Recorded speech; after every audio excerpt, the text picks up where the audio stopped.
Muy buenas tardes, una especial bienvenida para todos a este su conversatorio del Grupo de Atención Primaria en Salud. Mi nombre es María del Pilar Cerezo Correa y estoy desde el momento en que inició este Grupo de Atención Primaria en Salud a cargo de la coordinación del grupo. Estamos hoy por iniciativa de la Asociación Colombiana de Salud Pública y un grupo de universidades que desde el tiempo de la pandemia decidieron unirse para compartir experiencias y aportar al desarrollo del país. Les recuerdo que nuestros conversatorios se realizan de manera mensual. De este primer semestre del año tenemos el conversatorio de hoy, del cual ya vamos a hablar enseguida. El próximo será el 3 de abril, luego el 11 de junio y el 8 de mayo, para que por favor se paren todos en sus agendas.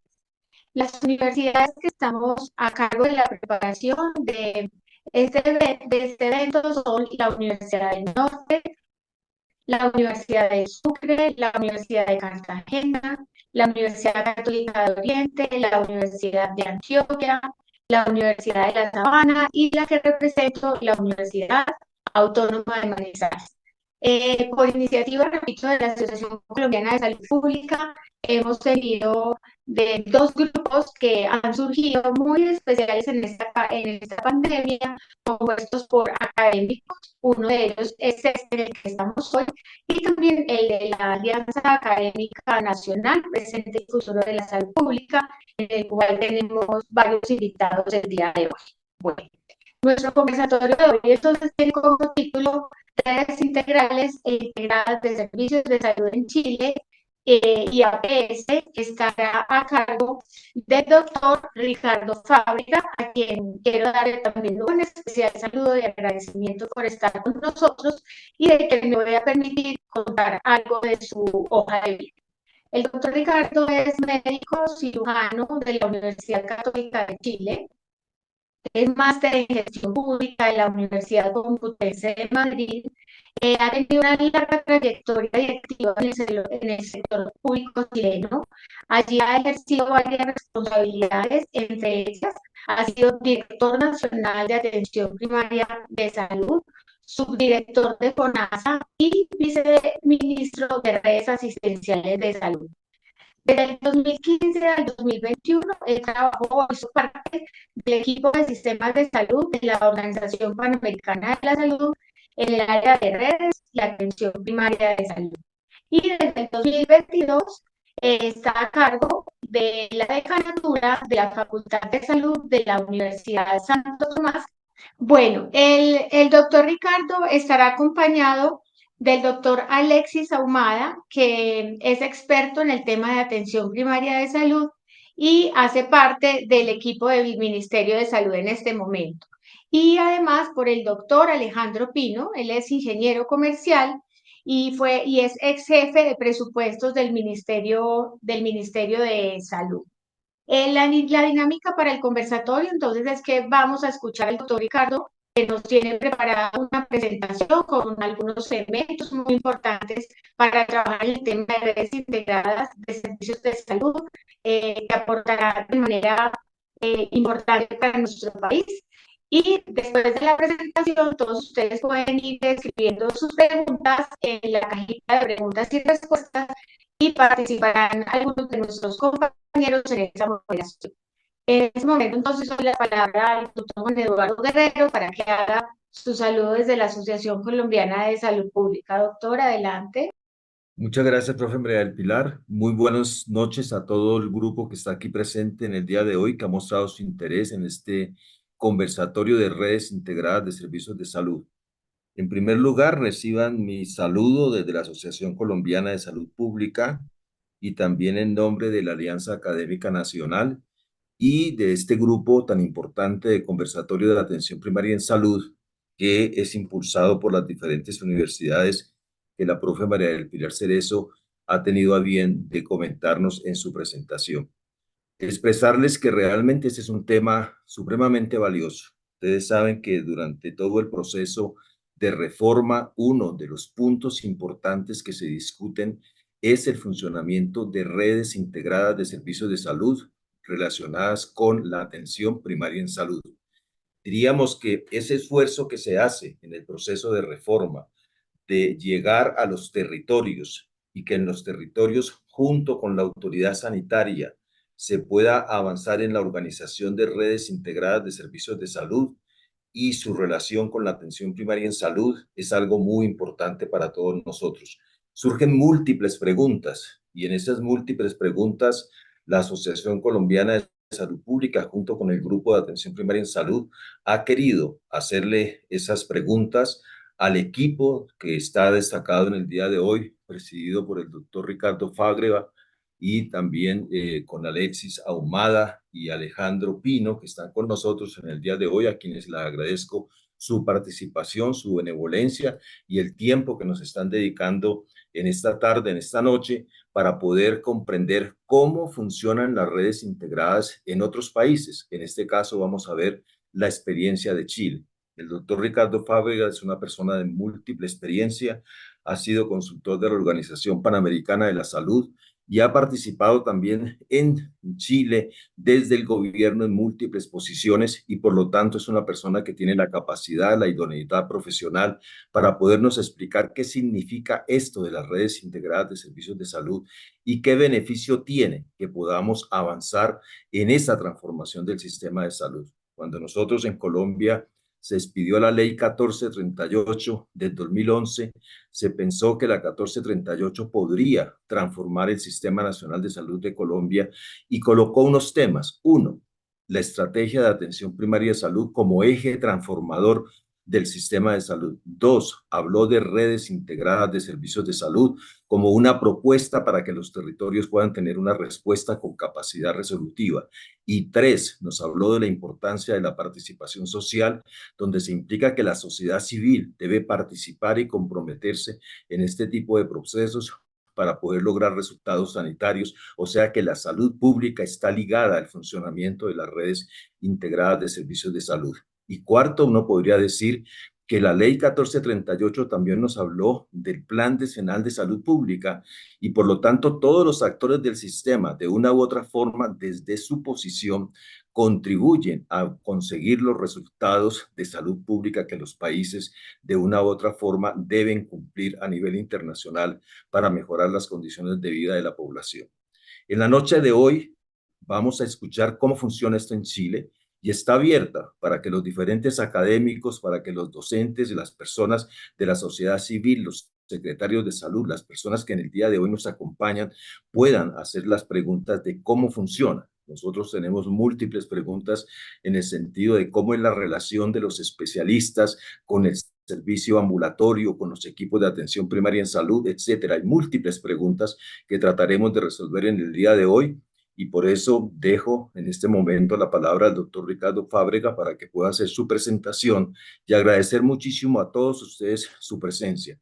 Lo importante en estos debates, en estos diálogos, en estos conversatorios, es que tengamos la mente abierta donde podamos escuchar de que sí es posible hacer los cambios, de que hay países que están avanzando en ese sentido, que hay países que han logrado resultados sanitarios en diferentes formas y que es importante entender y comprenderlos para poder resolver muchas de las dudas que de una u otra forma en el ambiente político en Colombia se plantean y es necesario que tengamos una pedagogía, un enfoque pedagógico de explicar cómo funcionan estos instrumentos, estos mecanismos que buscan mejorar las condiciones de salud de la población y el mayor acceso a los servicios. De modo que mil gracias a todos por su participación. Estemos atentos, tengamos las preguntas presentes y doctor Ricardo Fábrega, el suyo el auditorio. Muchísimas gracias. Muchísimas gracias, doctor Guerrero. Muchas gracias a todos los amigos de Colombia que me han invitado a compartir esta noche. Y también vi por ahí algunos colegas de México, de Ecuador. Vi a la Vivian de Bolivia saludando. Un gran abrazo, Vivian. Espero que nos veamos en Mar del Plata en el Encuentro de Salud de los Pueblos dentro de unas semanas. Eh, bueno, eh, ya me presentaron, soy médico, me dedico actualmente a la academia, soy decano de salud de la Universidad Santo Tomás, en la Facultad de Salud. Participo de los procesos de reforma en Chile y Me ha pedido el doctor Guerrero y el equipo de Colombia que les cuente una visión sobre lo que son las redes integradas, así que voy a compartir pantalla, voy a hablar unos, no sé, espero que me pare si me estoy alargando mucho, yo lo programé para unos 30 minutos, pero si me entusiasmo puedo hablar mucho rato, así que le pido a Eduardo o a la doctora María del Pilar que me vayan avisando cuando ya sea suficiente, para que tengamos un tiempo de conversar, de que me hagan preguntas, eh, y de esa manera poder estar más, más aterrizado en lo que ustedes quieren saber, porque en realidad nuestro sistema, como todo sistema de salud, eh, tiene muchas aristas. Y eso es lo que yo quería en primer lugar compartir con ustedes. Cuando uno quiere hablar de un sistema de salud, para hablar de un sistema como está, uno debería hablar de la historia del sistema, de las funciones del sistema, de los recursos del sistema, de la estructura, que es muy importante porque se da un cierto contexto, y de los resultados. Evidentemente eso solo ya nos toma un curso, así que yo voy a hacer pinceladas en cada uno de estos temas, porque el sistema es muy complejo, es heterogéneo, es dinámico, es pluralista. Es más, si ustedes invitaran a otro chileno, probablemente les daría otros, pondría el foco en otros temas bueno, los chilenos somos bien diversos unos de otros y probablemente pondríamos el acento a lo mejor en los desafíos. Los chilenos en general nunca estamos contentos con nuestro sistema y por lo tanto estaríamos tratando de demostrar lo mucho que falta. Yo voy a hacer una cosa distinta, voy a mostrar más bien la parte que me tocó participar a mí. Yo fui directivo del sector salud entre el año 92 y el año 2008, en distintas posiciones dentro del aparato de gobierno, desde jefe de división a nivel nacional para la atención primaria, para la gestión, para la implementación de la reforma AUGE, y después fui viceministro de salud. Después, en un periodo por allí, fui director nacional del Instituto de Salud Pública, en medio de mis actividades académicas y después en OPS. Entonces, la verdad es que tengo una visión más bien de actor y testigo de lo que pasó entre esos años, entre los años 90 y el 2015. Y después ya estuve fuera del país, la pandemia la pasé en Perú, y ya volví hace muy poco a Chile como decano en una universidad privada. Y bueno, mantengo mucho contacto con toda la gente del sector. Yo me voy a limitar entonces a algunos aspectos centrales del sistema formal, además. No voy a hablar de lo que se entiende por el sistema formal de salud. No voy a entrar en lo que son las prácticas populares de salud ni en las prácticas tradicionales, que siempre son muy importantes y que uno tiende a no verlas. Nosotros en nuestra cotidianidad tratamos de verlas mucho, pero para efectos de una comparación es mucho más fácil usar el lenguaje habitual de los expertos en sistemas de salud, que es el que voy a tratar de utilizar en las próximas láminas. Y después de hacer la primera pincelada, me voy a meter más en lo que son la atención primaria y las redes asistenciales. Otra prevención. En Chile hablamos de atención primaria en términos de lenguaje para referirnos al primer nivel de atención. Y se entiende que la estrategia de atención primaria en el lenguaje de OPS, que es una estrategia global que abarca las distintas funciones del sistema, eso lo entendemos algunos solamente. En Chile, si ustedes le preguntan en general a cualquier chileno, la atención primaria es el primer nivel de atención y el enfoque que se hace es más preventivo, promocional, desde los establecimientos del primer nivel de atención. Solo en ciertos niveles ministeriales, en ciertos niveles académicos, se entiende que la atención primaria es una estrategia para todo el sistema de salud y que orienta, y que obviamente requiere un primer nivel de atención muy fuerte, pero que la atención primaria va más allá que eso y orienta los determinantes sociales, orienta el sistema de financiamiento, el sistema de regulación, en fin. Todo eso que los expertos en la atención primaria lo manejan muy bien en América Latina. En el caso de Chile, probablemente influido por la experiencia española. Cuando nos referimos a atención primaria, nos estamos refiriendo fundamentalmente a lo que pasa en el primer nivel de atención. Así que haciendo esas dos prevenciones, ustedes cuando yo, como soy de la familia OPS durante mucho tiempo, suelo hablar de atención primaria como estrategia. Pero como estoy hablando de Chile, muy probablemente se me salga a hablar en vez de primer nivel de atención, y hable de atención primaria como primer nivel de atención. Entonces ustedes atentos allí, porque yo puedo, sin darme cuenta, estar mezclando los términos, y por eso hago la aclaración antes de seguir. Primero, algunos hitos principales del sistema de salud chileno. En 1952 se crea un Sistema Nacional de Salud e integra todos los establecimientos públicos y semipúblicos, digamos, de ONG, de algunas hospitales vinculados a la Iglesia Católica, a la beneficencia, en fin, y los integra en un solo sistema a nivel nacional, que se llama el Sistema Nacional de Salud, que tuvo importantes logros, que se desarrolló entre el año 52 y el año 73. Siguió vigente hasta el año 79, pero entre el 73 y el 79 estuvo más bien en un periodo de latencia su desarrollo. No hubo mayor desarrollo del mismo porque estábamos en dictadura, y la dictadura decidió crear una nueva estructura con un Fondo Nacional de Salud, seguros privados, que son las ISAPRES, y nuevas estructuras en general. Municipalizó todos los establecimientos del primer nivel de atención, los pasó a los municipios, y todos los trabajadores del primer nivel de atención dejaron de tener un estatuto laboral público y pasaron a tener un estatuto laboral privado, bastante heterogéneo dependiendo de la realidad de la comuna en la que estuvieran. Y del año 90-91 asume un gobierno democrático, un gobierno democrático que llega con deseos de transformación, pero muy rápidamente se da cuenta que no tiene los votos en el Parlamento. Había un bloqueo estructural que persiste hasta hoy con la Constitución que estaba instaurada en el año 80, y por lo tanto decide hacer reformas incrementales en la medida en que fueran dándose las posibilidades, y se inicia un proceso de reforma entre el año 95 y el año 2004.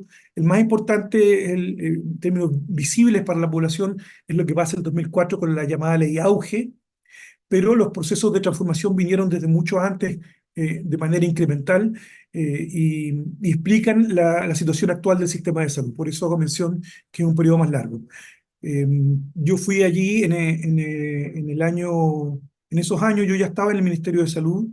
Yo egresé de médico en el año 90, y el año 92 ya estaba en el Ministerio de Salud, en el gobierno democrático, y el año 95 era experto en atención primaria. Yo ya trabajaba en un centro de salud y trabajaba allí en media jornada en el ministerio como un experto de terreno. Después hice mi magíster, hice otras cosas, pero en ese entonces era de los pocos que estaban en el ministerio que además trabajaban en la trinchera. Y en el 98 ya fui jefe de la División de Atención Primaria del Ministerio de Salud, cuando se crea la división, donde hicimos importantes avances en el tema de salud familiar y en otros temas. Y después me tocó ser el jefe de la División de Gestión para la reforma del año 2004, y del 2006 al 2008 fui el viceministro de Salud del gobierno de la presidenta Bachelet. Eso para que tengan claro cuál es mi sesgo, ¿ya? Para no llamarlos a ningún engaño respecto a que yo soy un actor del proceso de esos años, como un político técnico del aparato del Ministerio de Salud, y por tanto desde allí veo toda mi mirada tiene que ver con eso, porque en realidad los que participamos de ese proceso nos sentimos muy orgullosos de lo que logramos hacer en medio de las restricciones del sistema que teníamos. ¿Cómo quedó el sistema? El sistema quedó así después de la reforma. El Ministerio de Salud se transformó el año 2004 a una Subsecretaría de Salud Pública y a una Subsecretaría de Redes Asistenciales. Yo asumí el 2006 como subsecretario de Redes Asistenciales, y la Subsecretaría de Salud Pública tenía bajo su dependencia, las tiene todavía, el Instituto de Salud Pública, que me tocó dirigir en el 2014, la Superintendencia de Salud y los secretarios regionales ministeriales. Y el subsecretario de Redes Asistenciales hacía supervigilancia de los servicios de salud que se convirtieron en redes asistenciales territoriales en todo el país. Además, hay una Central Nacional de Abastecimiento que provee de insumos y medicamentos a todos los establecimientos del aparato público que, que, que funcionan al amparo de la red territorial que corresponda, donde hay establecimientos municipales, hospitales y otros establecimientos de diverso tipo, que pueden ser desde centros de diálisis, centros de mamografía, en fin. Hoy día ustedes saben que han proliferado una cantidad de dispositivos sanitarios públicos o privados en convenio. Podemos hablar de eso después, de cómo funciona, que trabajan al alero de la red asistencial. En el mundo privado, la ISAPRES financia fundamentalmente prestadores privados, y FONASA también financia prestadores privados para la población del sector público, y eso tiene una modalidad de libre elección que se llama, de tal manera que una persona que pertenece al seguro público, que es el Fondo Nacional de Salud, puede ir a la red pública o puede ir libremente a prestadores privados pagando un copago, ¿ya? Y aquí en general la atención primaria municipal y los hospitales tienen actualmente gratuidad. En su tiempo solo era gratis la atención primaria de salud municipal, y ya desde el año pasado o antepasado, el año 2022, el gobierno del presidente Boric dio gratuidad total también en los hospitales. Así que al momento de la atención esto es gratuito y se financia con aporte fiscal y con la cotización de los trabajadores, su 7% de los trabajadores formales. Esa es la estructura actual si uno mira, esta es la Rectoría, el Ministerio de Salud, las dos subsecretarías. Esta es los entes fiscalizadores principales, los secretarios regionales ministeriales de salud, que velan por el cumplimiento de las normas sanitarias, la Superintendencia de Salud, que vela porque la ISAPRE y FONASA cumplan las leyes vinculadas a la protección financiera y la protección de los usuarios, el Instituto de Salud Pública, que vela por todo lo que tiene que ver con medicamentos, la calidad de los medicamentos, el registro de los medicamentos, todo lo que tiene que ver con la calidad de los alimentos, la calidad del ambiente, de las aguas, del aire, en fin, hay una serie de atribuciones que tiene el Instituto de Salud Pública que lo convierten en el laboratorio científico y el ente regulador más importante del país en el sector público. ¿Ya? También regula, por cierto, la calidad de los laboratorios clínicos. ¿Ya? Todo laboratorio clínico tiene que estar acreditado, público o privado, tiene que estar acreditado ante el Instituto de Salud Pública para poder hacer exámenes de cualquier tipo que sea. En fin, este es, como les digo, un pantallazo sobre cómo está funcionando la estructura después de la reforma legal del año 2004, implementada en el 2005 y que sigue siendo la misma de entonces hasta la fecha de hoy, 20 años después. Ahora bien, aquí tengo algunas cifras de cómo ha evolucionado. Esta es una cifra de la gente de FONASA, o sea, tiene más un foco financiero. Entonces, el financiamiento, los seguros y la provisión de servicios desde el punto de vista financiero. El ministerio, como ustedes ven aquí, queda mucho más chiquitito, porque claro, esto lo hacen los economistas. Pero quise ponerla porque esto era el 2017, FONASA era el 78% de la población en ese minuto. ¿De acuerdo? Y hoy día ya está por sobre el 84% de la población. Y las ISAPRES que estaban en torno al 14% en ese minuto y ahora tienen que estar en torno al 11% de la población. El diferencial tiene que ver con población de las Fuerzas Armadas o población no afiliada pero que tiene ingresos.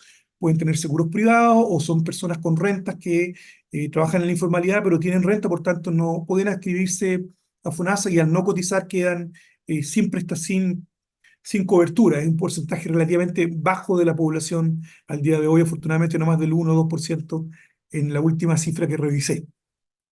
Esta es más o menos la estructura actual entonces, que pongan aquí 84 al año 2022. Yo he tratado de no colocar muchas cifras actuales, una porque son poco confiables después de la pandemia, ¿no? Todo lo que ha pasado después de la pandemia con los registros está todavía en una situación muy inestable. Y yo diría que el sistema no se va a estabilizar antes de un par de años más en términos de cuáles son los flujos desde el registro hasta el nivel de actividad.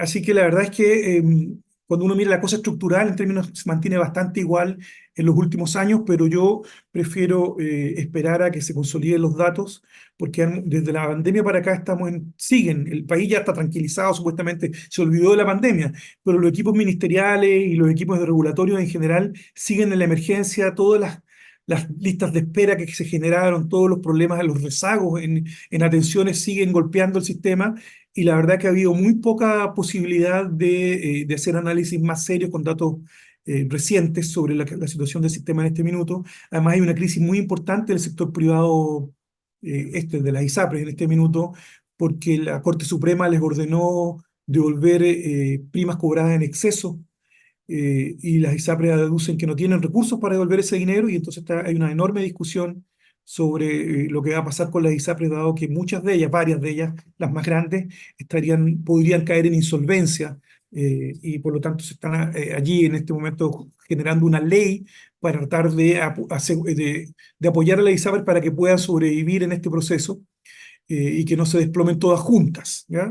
Esa es un poco la postura del gobierno en este minuto, que no se nos desplomen las ISAPRES todas juntas, porque en general en el gobierno actual no tienen mucho cariño por las ISAPRES, pero tampoco todos entienden que no es bueno para el sistema una desestabilización brusca de ninguna de las instituciones que participa del mismo. Ahora bien, ¿qué es lo que pasa con esta diferenciación? Es que cuando uno mira lo que es la prestación propiamente tal, en la ISAPRE se concentran las personas más jóvenes, hay más hombres y personas sanas. Y en el mundo del FONASA se concentran las mujeres, los más enfermos, los adultos mayores, todos los desempleados, todas las personas más pobres. Eh, y entonces la verdad es que el riesgo de las carteras son muy distintos. La cartera de FONASA es un 35% más riesgosa desde el punto de vista del riesgo del seguro que la cartera de las ISAPRES. Y además, aquí se gasta más por persona que acá, ¿ya? Eso se ha ido igualando a raíz de la pandemia, se hubo un momento de igualación, pero la verdad es que cuando uno mira las prestaciones propiamente tal, sigue habiendo una diferencia más importante en favor de las personas de ISAPRE, que teniendo menos riesgo gastan más que las personas de FONASA, que teniendo mucho más riesgo tienen menos recursos a su disposición. Eso sigue siendo así, probablemente menos que antes de la pandemia, porque se inyectaron muchos recursos que no se han retirado del todo del sistema público de salud durante estos últimos años, pero sigue habiendo una diferencia sumamente importante. ¿Qué cosas sí habríamos que destacar? Porque por otro lado, si bien esta es la estructura dual que tiene el sistema chileno, un sistema que es bastante extraño y sui generis en el mundo, la verdad es que en términos de resultados sanitarios, nosotros tenemos una altísima expectativa de vida para nuestro nivel de desarrollo. Tenemos una expectativa de vida más alta que Estados Unidos, y en general no hay ningún país de menos renta que nosotros que tenga mejor expectativa de vida para el nivel de gasto que tenemos. Entonces, la verdad es que en términos de expectativa de vida, ha funcionado bastante bien. ¿Por qué ocurre esto? Yo creo que un factor importante es que, y eso lo voy a ver con un poquito más de detalle, es que el foco del sistema ha estado precisamente en salvar vidas. ¿Ya? Y eso no lo olvidemos porque todo lo que hemos hecho en los últimos 25 años tiene que ver con un mandato que partió en el año 90, que era darle más años a la vida. Ese fue el eslogan del primer ministro de Salud del año 90, y todos los que entramos en esa época, que somos más o menos los mismos que hemos seguido, con una generación entera de saludistas, gestores de salud, hemos mantenido vivo ese leitmotiv. Yo creo que viene de antes, viene del SNS, del año 52, de la historia del Sistema Nacional de Salud, dar más años a la vida. Y hemos sido menos buenos en la otra parte, que venía después en el mismo documento, que decía dar más vida a los años, es decir, que la gente que sobrevive disfrute mejor de su vida, es decir, que tenga menos secuelas de los daños, que haya más atención a la rehabilitación, que los adultos mayores tengan buenos años al final de su vida, en fin. Esa parte no nos va tan bien, ¿eh? Para que seamos francos. Entonces, cuando uno ajusta la expectativa de vida y los años de vida salvados, lo ajusta por discapacidad, ahí nos pegamos un bajón mayor que el que se pegan otros países.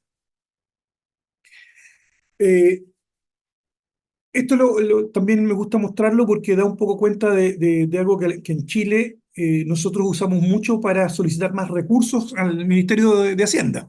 ¿Ah? Siempre les decimos, mire, ustedes nos piden que seamos más eficientes, pero en términos de resultados, no hay nadie más eficiente que nosotros en términos del gasto, y no hay nadie que gaste menos y tenga mejor resultado en expectativa de vida. Y esto corre lo mismo también para mortalidad infantil, corre lo mismo para mortalidad materna. O sea, para los grandes indicadores clásicos, Chile le va bastante bien en expectativa de vida. Esto era también hace unos años atrás, porque hoy día ya estamos sobre 80 años de expectativa de vida al año 2020. Hay que ver cómo se estabiliza después de la pandemia los resultados que tengamos en los análisis que están saliendo ahora.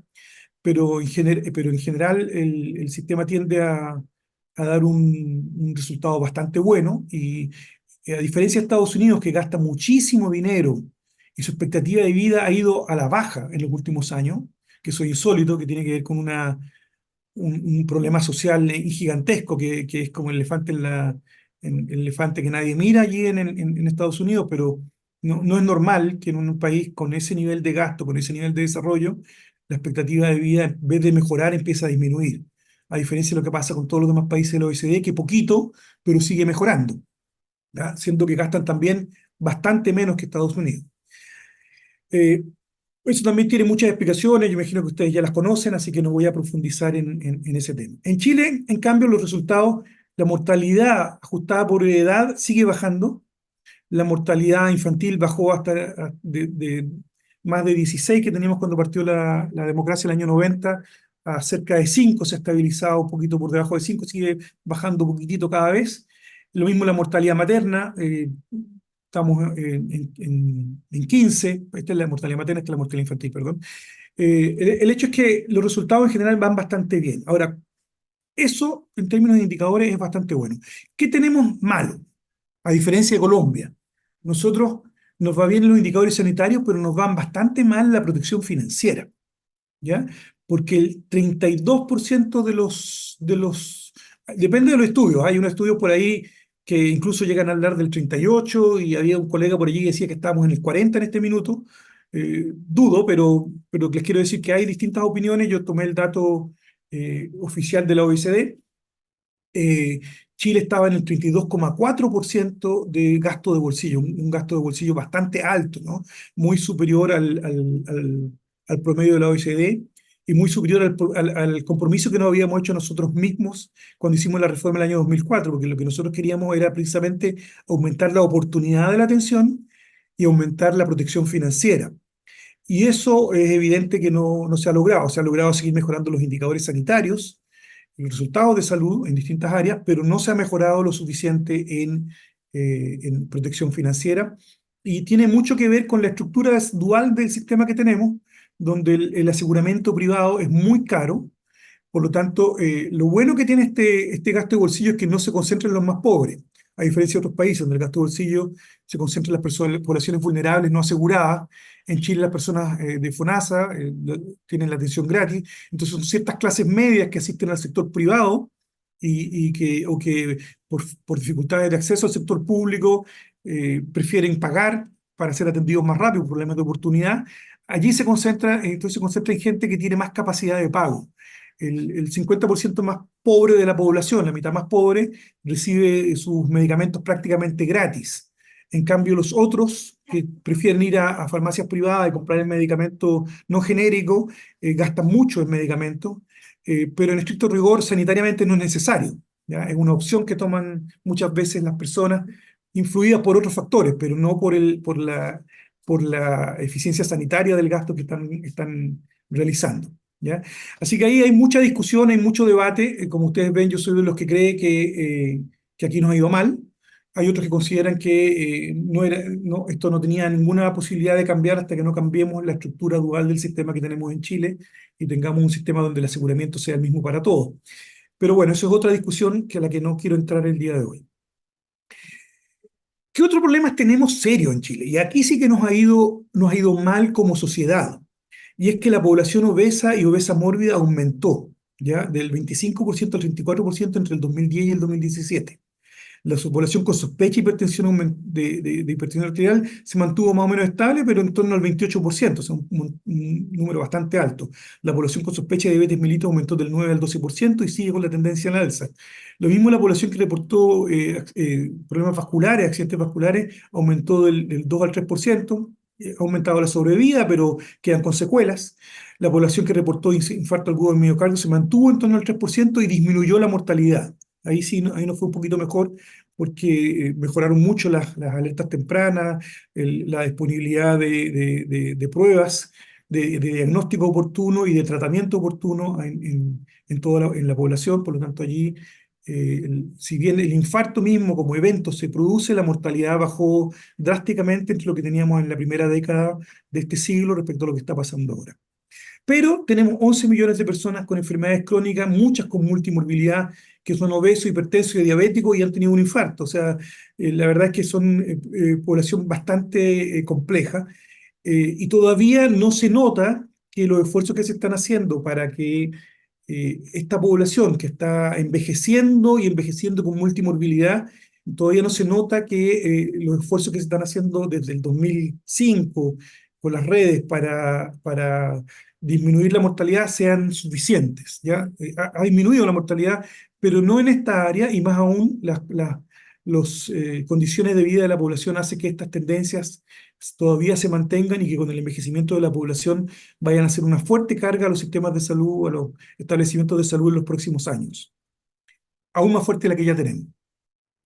Ahora bien, ¿cómo se explican estos resultados tan dispares, unos resultados tan buenos en los indicadores clásicos con mala protección financiera, con alto porcentaje de enfermos crónicos.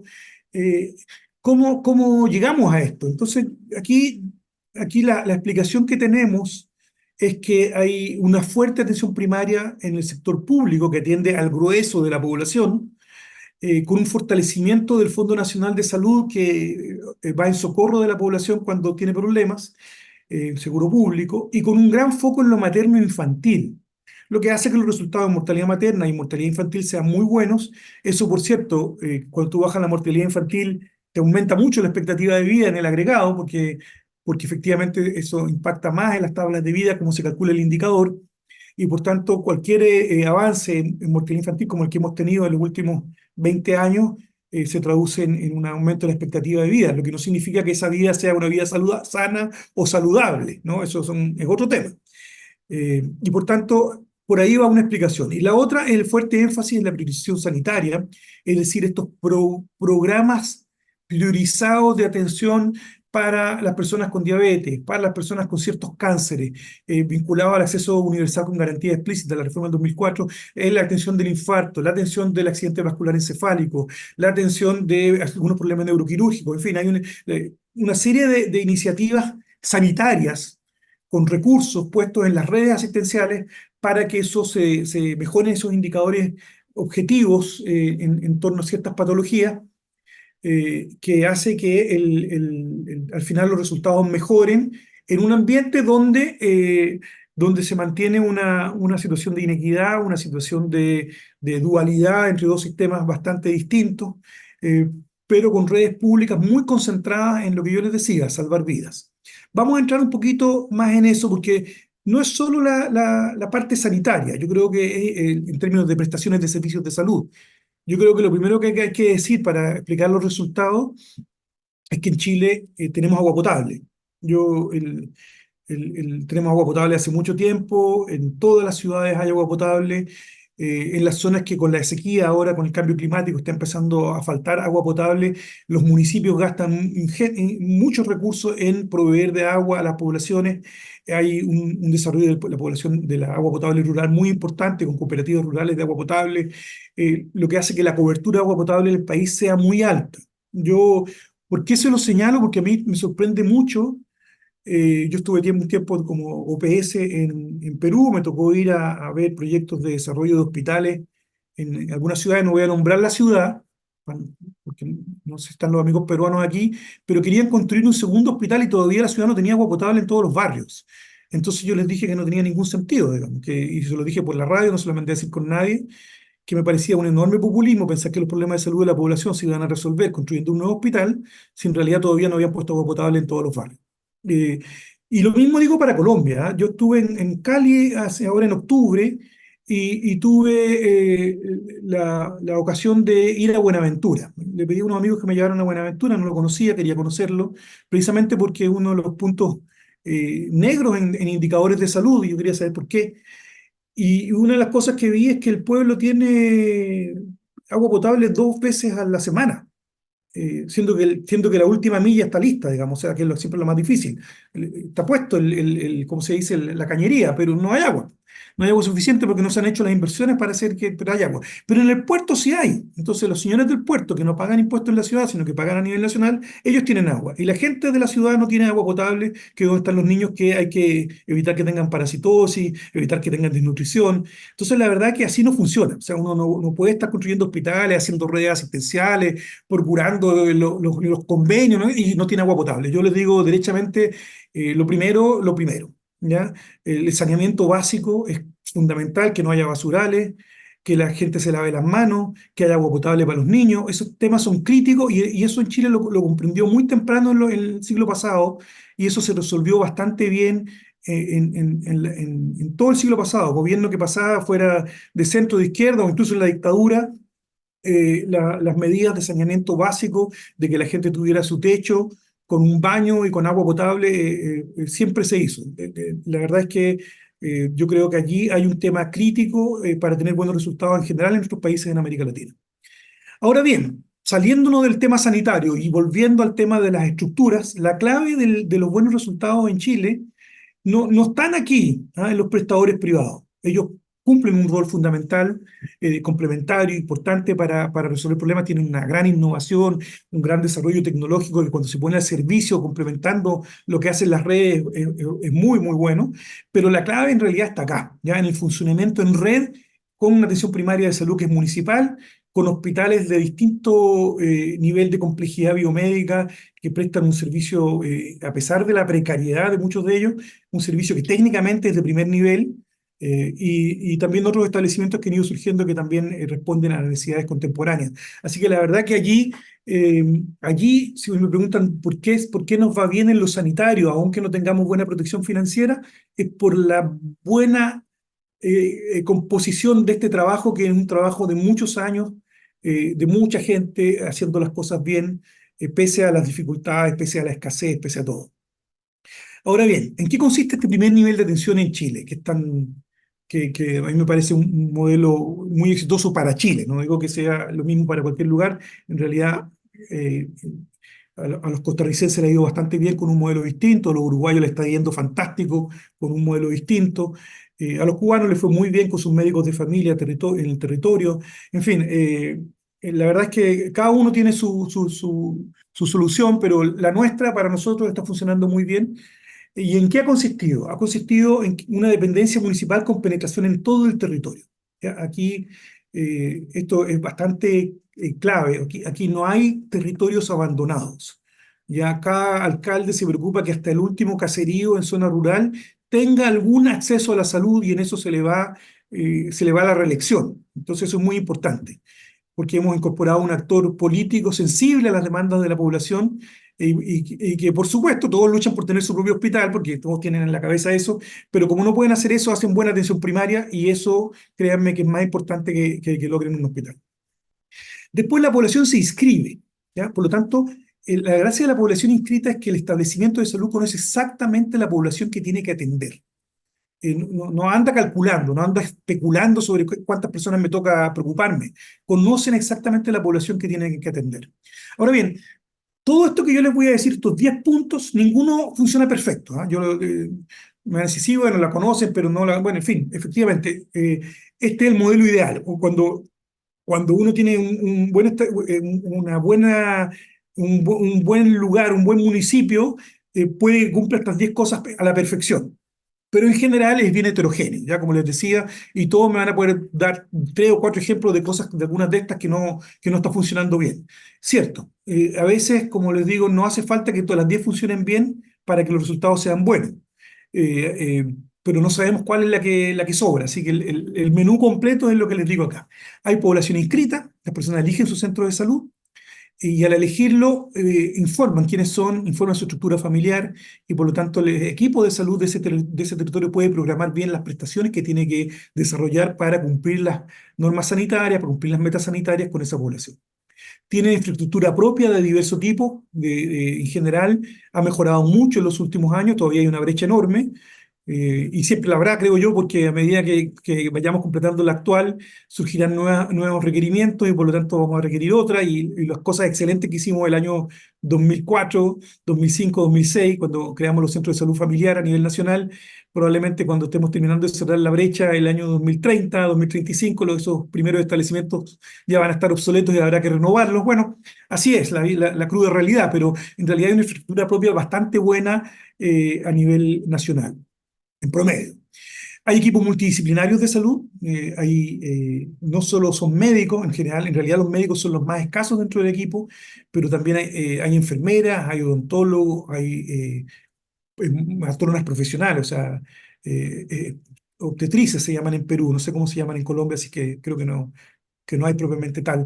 Y así 10 profesionales más que participan de los equipos del primer nivel de atención. Hay una sectorización territorial, de tal manera que la población al inscribirse en un establecimiento tiene un sector y por lo tanto un equipo que lo conoce, que maneja su ficha con continuidad, y por lo tanto si uno vuelve siempre, la ficha va a estar clara, sabiendo qué es lo que tiene, qué es lo que tuvo, qué es lo que se le hizo. Hay en ese sentido, una cierta mantención de la historia y la longitudinalidad de la atención, que es muy importante, aunque a veces los médicos roten mucho, el resto del equipo no rota tanto, entonces la enfermera es la misma, la matrona es la misma, el odontólogo es el mismo, la asistente social es la misma, el fonoaudiólogo, en fin. Hay un financiamiento que es per cápita, la gente se inscribe, por cada inscrito se paga, y además hay reforzamiento. Pongo en negrita este reforzamiento porque ese reforzamiento es el que permite que la población, que el ministerio haga el manejo de las prioridades sanitarias.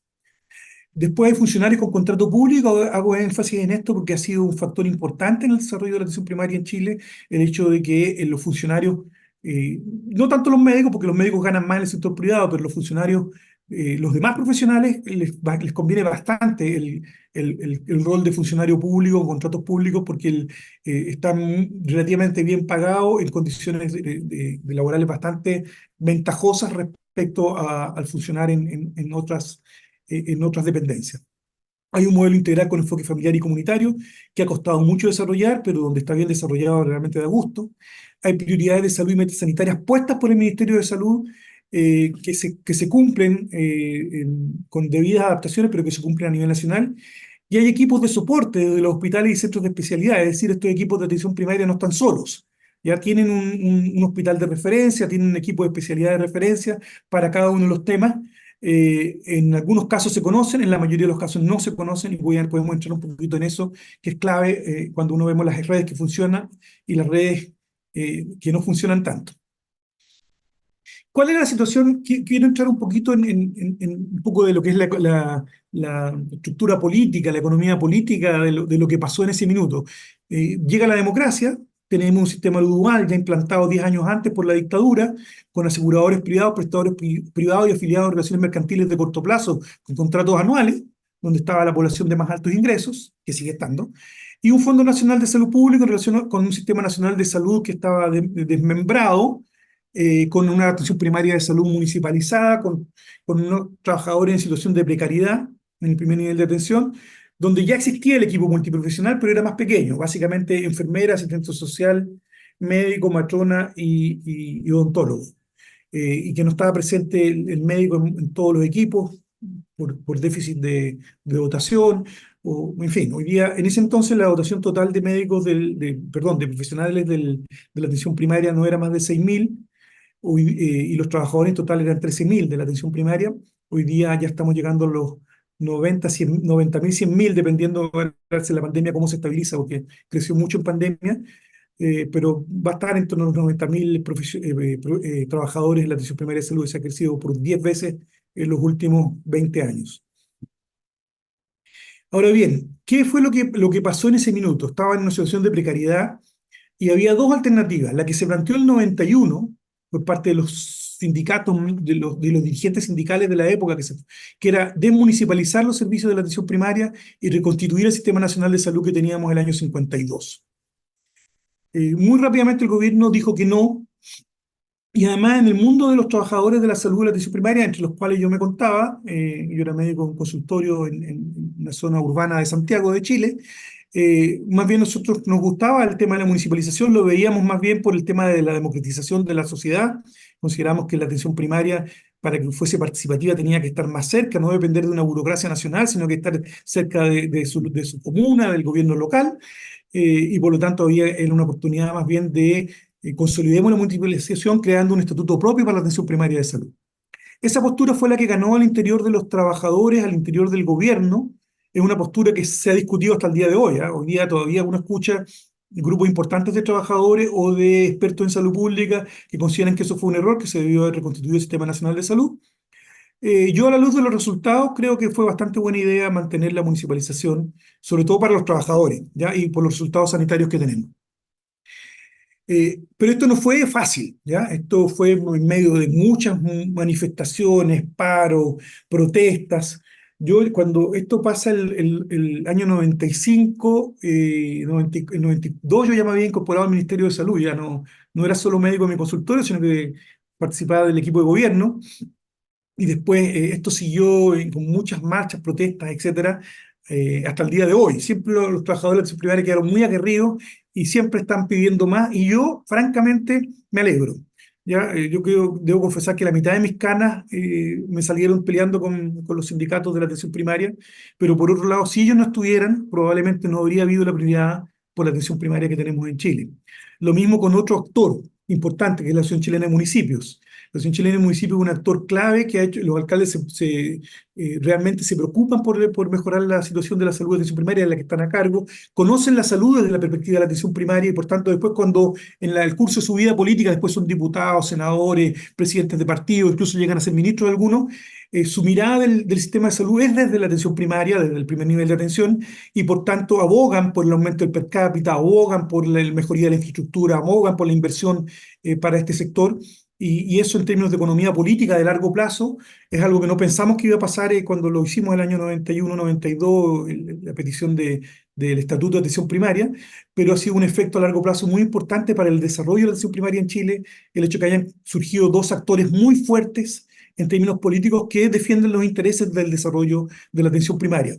Algo que nos falta en la mayoría de los países en América Latina. En general, en los países de América Latina, los incumbentes, los actores fuertes suelen ser los especialistas que viven en el mundo hospitalario o los aseguradores que más bien viven también en lo que es la prestación privada, pero no en el mundo del sector público, donde los sindicatos más fuertes están vinculados a los hospitales más que a la atención primaria. En Chile eso no pasó así, y por tanto ha habido un desarrollo y el presupuesto total de salud, de la prestación de servicios de salud para la atención primaria en el año 90 no era más allá del 10% del gasto del sector salud y subió, se mantuvo estable más o menos hasta el año 96-97.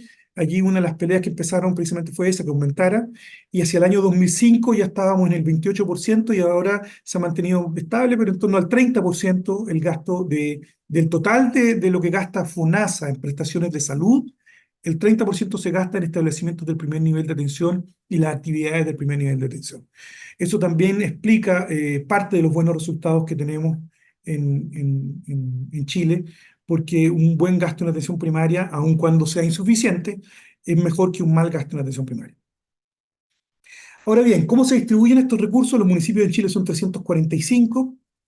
En la atención primaria municipal está en 322 comunas y 24 comunas que nunca asumieron establecimientos de primer nivel, porque o no los tenían en esa época o teniéndolos no se municipalizaron por razones diversas, que no voy a contar aquí.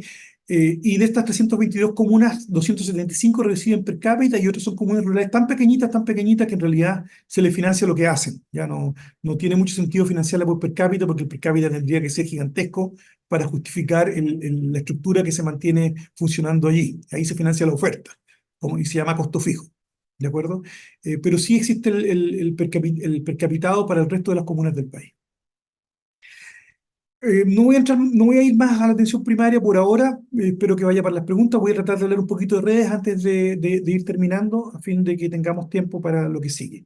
Las redes asistenciales, ¿en qué consisten? Se formalizan en el año 2005 recién, ¿ya? Se constituyen espacios territoriales con un gestor de red. O sea, hay un territorio del país grande, ¿ya? 1 millón de personas, 900.000 personas, el más chico 350.000 personas, donde hay establecimientos del primer nivel de atención insertos en su territorio y hospitales. 1, 2 o 3 o 4, pero sobre todo tiene que haber a lo menos un hospital de alta complejidad con capacidad resolutiva que no requiera derivar a otras redes. O sea, que de tal manera de darle la mayor autosuficiencia y capacidad resolutiva para el grueso de las patologías a esa red.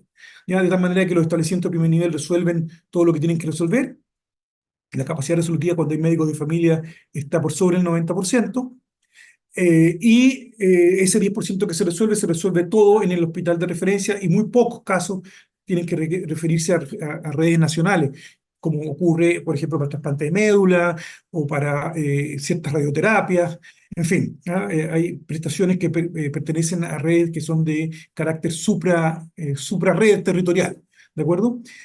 Pero el grueso de la prestación se hace en redes de carácter territorial. El territorio incluye establecimientos de diversos tipos, desde los ambulatorios rurales hasta hospitales con UCI y subespecialidades predominantemente públicos. Las redes son fundamentalmente públicas. Hay convenios con privados que hace el gestor de red, que son complementarios, que pueden incluso gastar hasta el 10% de su presupuesto en este tipo de convenios, y en general no se usa el 10%, se usa menos, ¿ya?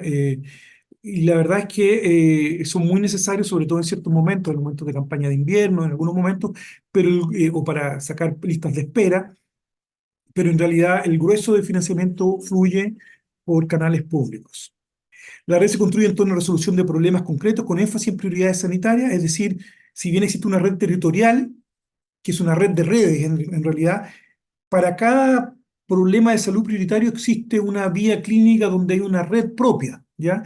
La matrona del consultorio de salud conoce a la matrona del hospital, quien trabaja con los obstetras de ese hospital, los ginecólogos de ese hospital, y tienen claros los mecanismos de derivación y funcionan. Unos trabajan en municipios, tienen un estatuto público municipal, otros trabajan para el hospital, tienen otro estatuto distinto laboral, los médicos tienen una ley que es para los médicos, la matrona del hospital tiene otra ley que es para los funcionarios no médicos profesionales, tienen distintos mecanismos legales, tienen distintas formas de pago, tienen distintas dependencias, y sin embargo, para resolver el problema de salud, trabajan completamente integrados en torno a la resolución del problema concreto, ¿ya?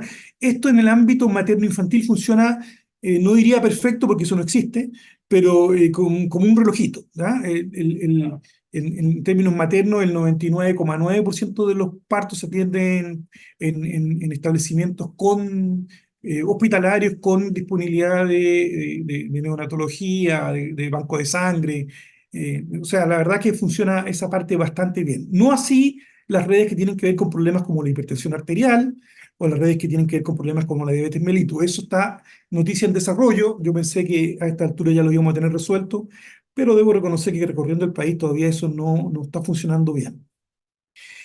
Y por lo tanto, las redes hacen arreglos, digamos, para prestar el más amplio conjunto de servicios que sea posible en ese territorio. Aquí están, en la región metropolitana, que es donde está Santiago de Chile, hay varias redes. Santiago está dividido en 6 redes. La zona al sur de Santiago tiene una red y hay otra que se llama Rancagua, después está el Maule, y así se van dividiendo las redes por grandes territorios a lo largo del país, unos más grandes que otros más pequeños. eh, y tiene que ver, en Santiago no se podía hacer una red para 6 millones de personas, eso es ingobernable. Por lo tanto hay 6 redes, cada una con alrededor de 1 millón de habitantes. Eh, y la más pequeña probablemente sea la de Coyhaique, que en su tiempo tenía alrededor de 300.000 en total, toda la región de Coyhaique, que es una zona muy extensa en el sur de Chile. Y Punta Arenas, que también tiene incluso un poquito menos de gente, son las dos más con menor cantidad de población, pero que por su extrema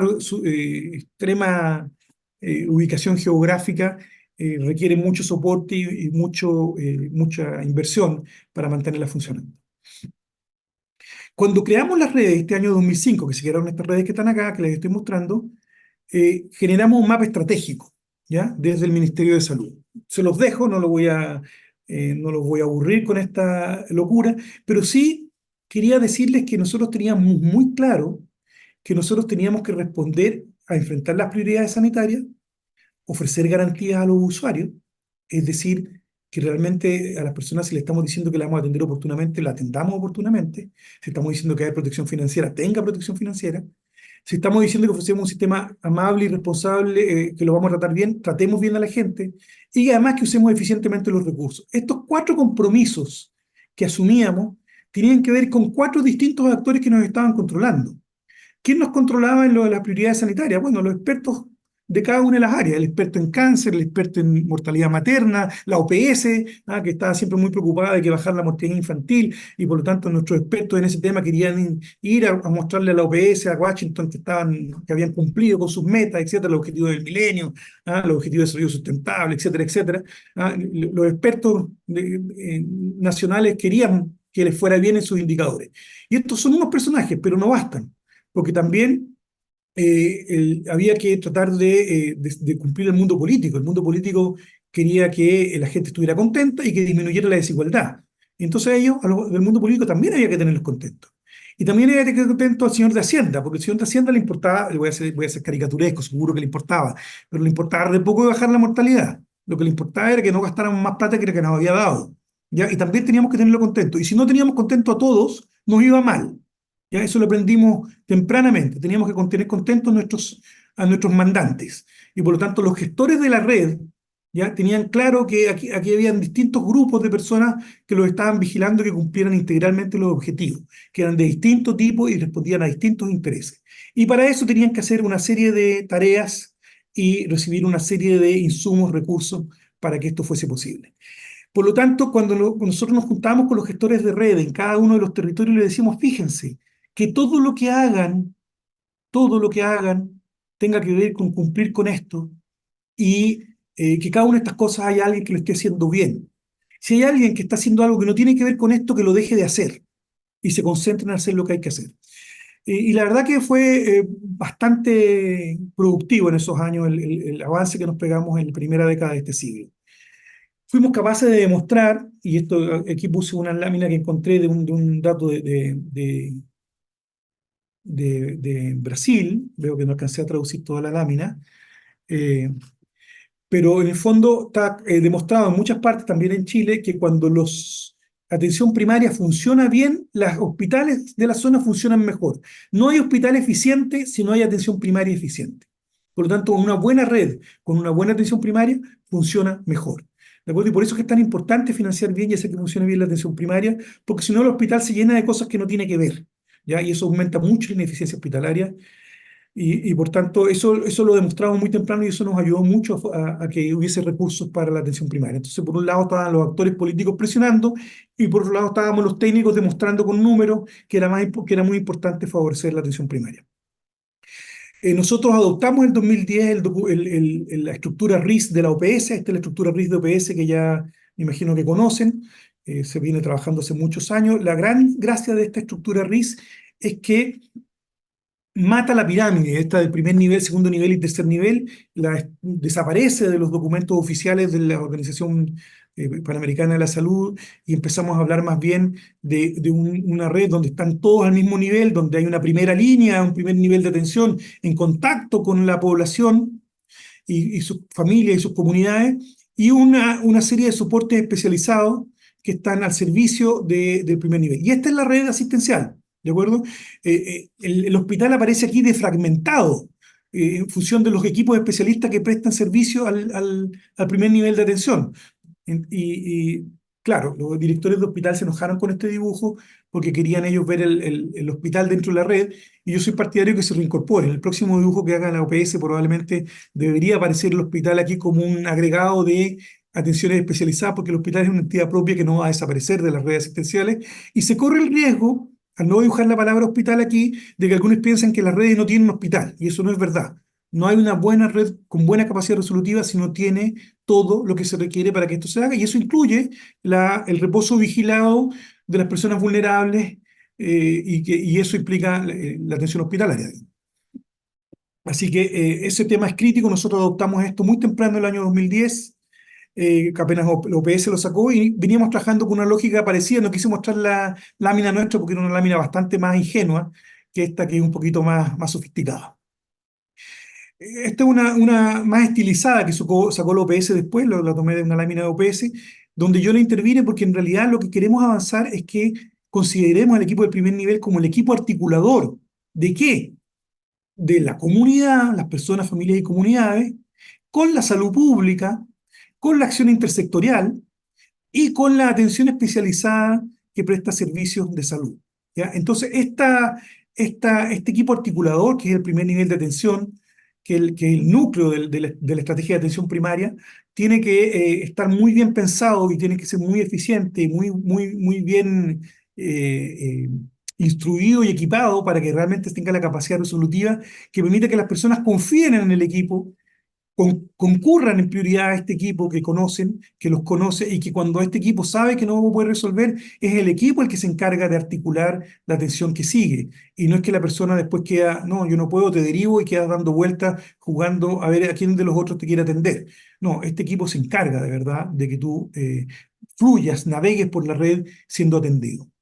Ese es un poco el concepto crítico en el desarrollo de las redes, que nosotros hemos estado tratando de trabajar durante muchos años. Ahora bien, para esto hay que tener claro cómo son los flujos de demanda en los sistemas reales, porque para nosotros la clave es que la persona entre a su primer nivel y para poder llegar al hospital o a la especialidad ambulatoria, entre por acá solamente, ¿ya? Es como y así está establecido en en la teoría, en la normativa. Pero en realidad la gente muchas veces se escapa y se mete por aquí, por la urgencia, ¿ya? Y entonces nosotros tenemos como indicador de falla del sistema. Muchas veces la gente también se escapa por otras vías, digamos. Hay vías donde las personas tienen un amigo en el equipo ambulatorio y se meten directo al equipo de ambulatorio, de especialidades ambulatorias, eh, pero eso ya no son legítimas, digamos. Irse a la urgencia sí es legítimo cuando tú sientes que el primer nivel no te va a resolver.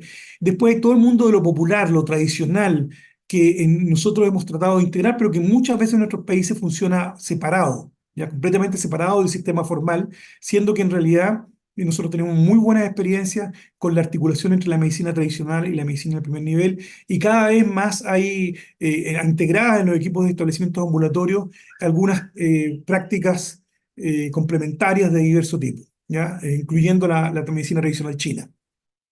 Así que estos son los flujos reales. Nosotros tratamos de medir bien estos flujos y intencionar que el flujo sea el que está establecido de primer nivel con referencia y contrarreferencia. Tratamos de que aquí se programe bien la acción para que se le cumpla a la población y que también se programe, y eso ya es más reciente, y con Alexis lo hemos estado trabajando, que se programe en el primer nivel de atención la recepción de las personas estabilizadas en el equipo ambulatorio o las personas que vienen de alta y que lleguen al primer nivel de atención. No es que el hospital las mande directo a la comunidad, sino que las mande con un control de alta en el primer nivel de atención, cosa que el equipo aquí programe también, no solo lo que es la demanda desde la población, desde la comunidad, sino que programe también lo que son las acciones de retorno de la población a la atención en el mundo ambulatorio. Nosotros tenemos varias experiencias en redes que son cotidianas y que funcionan muy bien al modelo integral. Uno del Chile Crece Contigo, que permite la atención de los niños que ya están creciendo y que necesitan su desarrollo psicomotor. No nos preocupamos solo de la parte biomédica, sino también del desarrollo del lenguaje, del desarrollo de las habilidades básicas. Y hay un enorme éxito en la primera infancia con una estrategia que se llama Chile Crece Contigo, donde el funcionamiento en red no es solo con el mundo de la enfermedad, sino sobre todo con el mundo de la acción intersectorial, con la escuela, con la fonobiología, con el grupo de protección al infante con familias en situación de vulnerabilidad. En fin, hay mucha preocupación por distintas soluciones en familias con adicción, en fin. Hay casos muy especiales y el primer nivel de atención se encarga de articular eso. Todo el tema de las vías clínicas en personas con multimorbilidad. Nosotros, está muy bien tener una red de cáncer, pero la persona no solo tiene cáncer, además tiene diabetes, además está obesa, además tiene otras cosas. Y además, estando con cáncer, le da gripe. Entonces, la atención integral es clave y que por lo tanto tengamos vías clínicas que con eje en el equipo articulador permitan que las personas sean vistas en su integralidad es fundamental en estos tiempos. Lo mismo lo que es la gestión integrada en trazabilidad y acompañamiento en casos especiales, todo lo que tiene que ver con el paciente terminal con cáncer, todo lo que tiene que ver con el paciente postrado. Allí hay mucha gestión integrada en red, que no solo la red, como les digo, asistencial biomédica, sino que tiene que ver con acciones con sectores de salud pública y la acción intersectorial. La clave es que para que esto funcione es que realmente el primer nivel de atención, el equipo de aquí esté muy integrado con las acciones de salud pública y acciones de salud pública que se hagan desde el equipo de primer nivel de atención, especialmente la vacunación, el control de embarazo, el control de niños sanos, la entrega de algunos elementos para proteger a la población.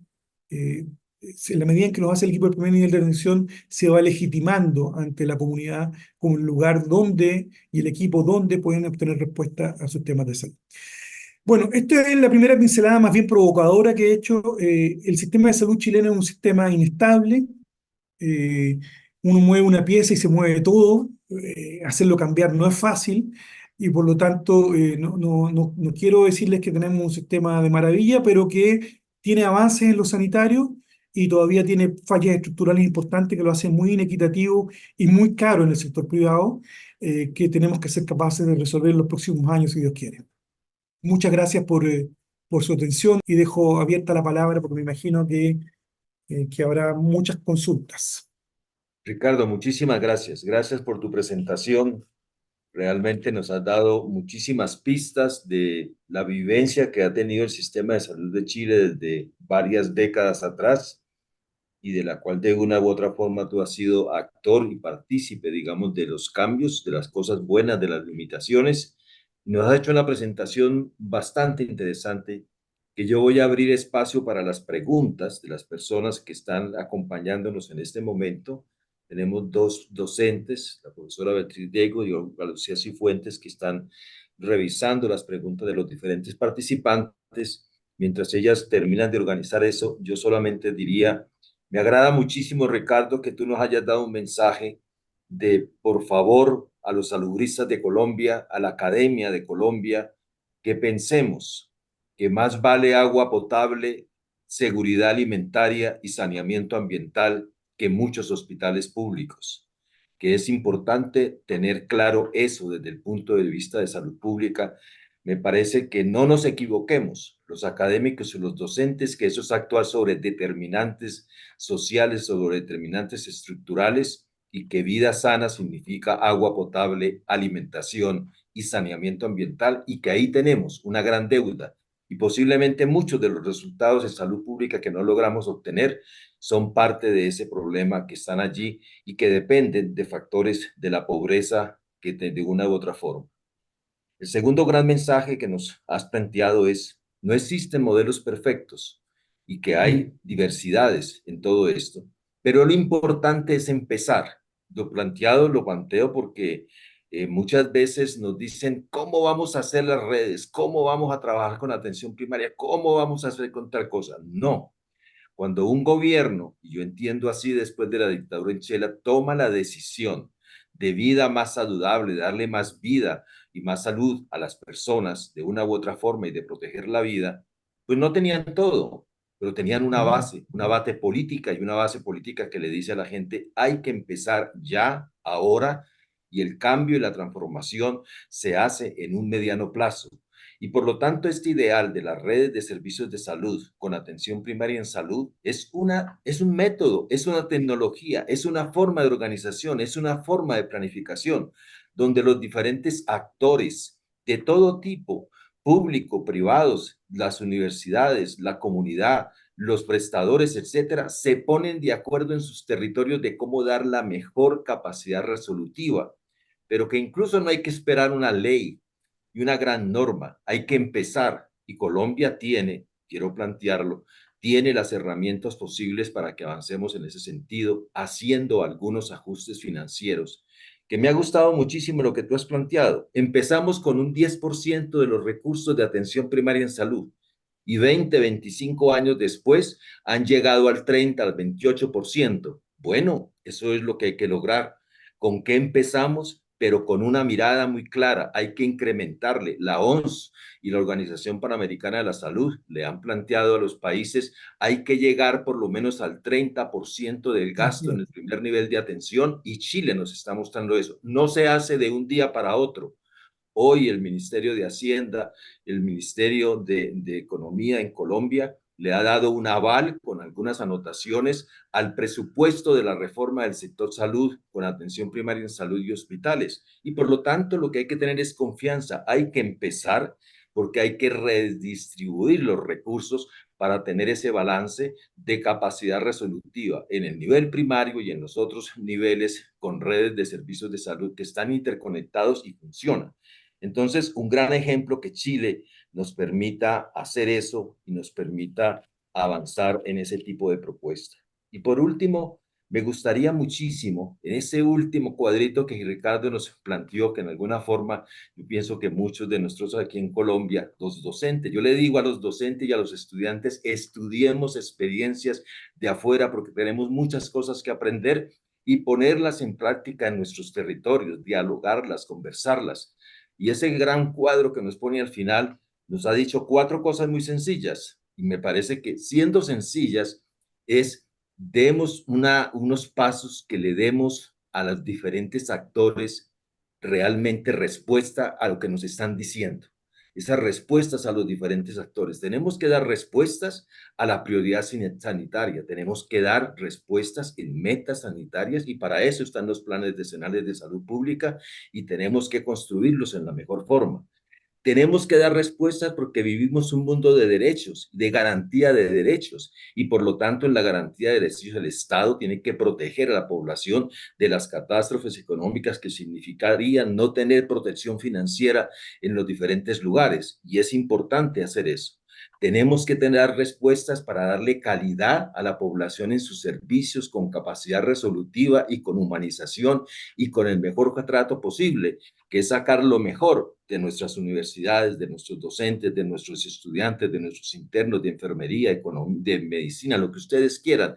Demos la mejor calidad de servicio en nuestros territorios para poder hacer un país mejor. Y cuarto, algo muy interesante, usemos bien los recursos, seamos eficientes y tratemos de no engañarnos, de no sobrefacturar, de no tener tantos glosadores, tantos facturadores y tanta gente metida en el sistema, sino que cada uno tenga en su conciencia, en su ética, la capacidad de dar lo mejor siendo eficiente, usando bien los recursos disponibles, porque no queremos llegar a sociedades donde tenemos que gastar tanto como algunos países que nos ha mostrado Ricardo en la curva, en uno de los puntos que nos mostró. No queremos llegar a ese extremo de tener que gastar 15 o 20% del Producto Interno Bruto, sino que con lo que tenemos, con el 7, con el 8%, hasta con el 9% del Producto Interno Bruto, ¿qué es lo podemos hacer? Y lo tenemos que hacer desde el punto de vista eficiente. Y por último, nos ha dado un mensaje muy interesante. Cada región, y empecemos a pensar en regiones, por eso estamos hablando en Colombia, región Caribe, región suroccidental, región central, etcétera. Pensemos en regiones, porque posiblemente las regiones, los territorios, los actores nos podemos poner de acuerdo en estos territorios de cómo podemos avanzar. Pero lo más importante, tengamos equipos articuladores para que los equipos articuladores estemos con las personas, con la gente, con los ciudadanos, con la familia, siguiéndoles, estando sanos, estando sin saber sus enfermedades o estando enfermos, pero seguimos las poblaciones y eso es un fortalecimiento de la salud pública. La salud pública está en ese seno, en ese centro. Muchas veces nos preguntamos qué hace la reforma con esta salud pública. Pues definitivamente la salud pública está en el seno articulador de la gestión individual, de la gestión colectiva. Ahí está la salud pública gestionando muchísimas cosas. Entonces, gracias Ricardo por esos mensajes que están en tu conferencia. La vamos a repartir, queda grabada para todos nosotros en las diferentes universidades y la vamos a utilizar. Y doy la palabra para que nuestras docentes nos planteen las preguntas que están en el auditorio. Adelante, profe Beatriz, profe Olga Lucía. Muchas gracias, profesor Juan Eduardo, y también muchísimas gracias por la conferencia, el doctor Fábrega. Me voy a permitir primero pues felicitar a nuestros participantes de hoy que están muy activos con preguntas sobre esta conferencia que nos acaba de dictar nuestro especialista de Chile. Vamos a empezar con la pregunta del doctor Carlos Miguel Arbeláez. Él manifiesta lo siguiente: tengo entendido que el acceso a especialistas en Chile supera los 350 días en FONASA, en lo público, y que incluso tienen un sistema de listas de espera con espera incluso de cirugías por más de un año. ¿Cómo manejan esto? ¿Es aceptable para la población? Vamos a proceder a la siguiente pregunta también del doctor Carlos Miguel Arbeláez. ¿Cómo entienden los pacientes con enfermedades crónicas complejas entre FONASA y el ISAPRE? ¿Es mejor alguna? Procedemos con la pregunta de la doctora Blady Mercado. En cuanto a ejemplos de atención primaria en salud, desde los segundos niveles de atención, ¿de qué manera podemos hacer atención primaria en salud desde mediana y alta complejidad? Recordemos que las APS no solo competen el primer nivel. Y vamos a leer una pregunta más del doctor Vicente Vargas. Tomamos del sistema público de Chile las experiencias reportadas en la región de Araucanía respecto a la salud intercultural. Sin embargo, vimos que al igual que en México, no hay consistencia en apoyar esta medicina y parece ser que la relación con los pueblos indígenas se afectaría. ¿Podrían comentar cómo está articulada en la red real la medicina mapuche? Y leemos una pregunta más para el doctor Fábrega. Buenas noches, muchas gracias. Habla la doctora Marta Lucía Salas. ¿Cómo se equilibra la necesidad de médicos especialistas que suele ser insuficiente? ¿Hay alguna articulación con la academia y la teleasistencia al equipo médico? Creo que con este bloque de preguntas podemos comenzar, doctor Juan Eduardo y doctor Fábrega. Sí, bueno, hartas preguntas. A ver, vamos a ver si voy en orden.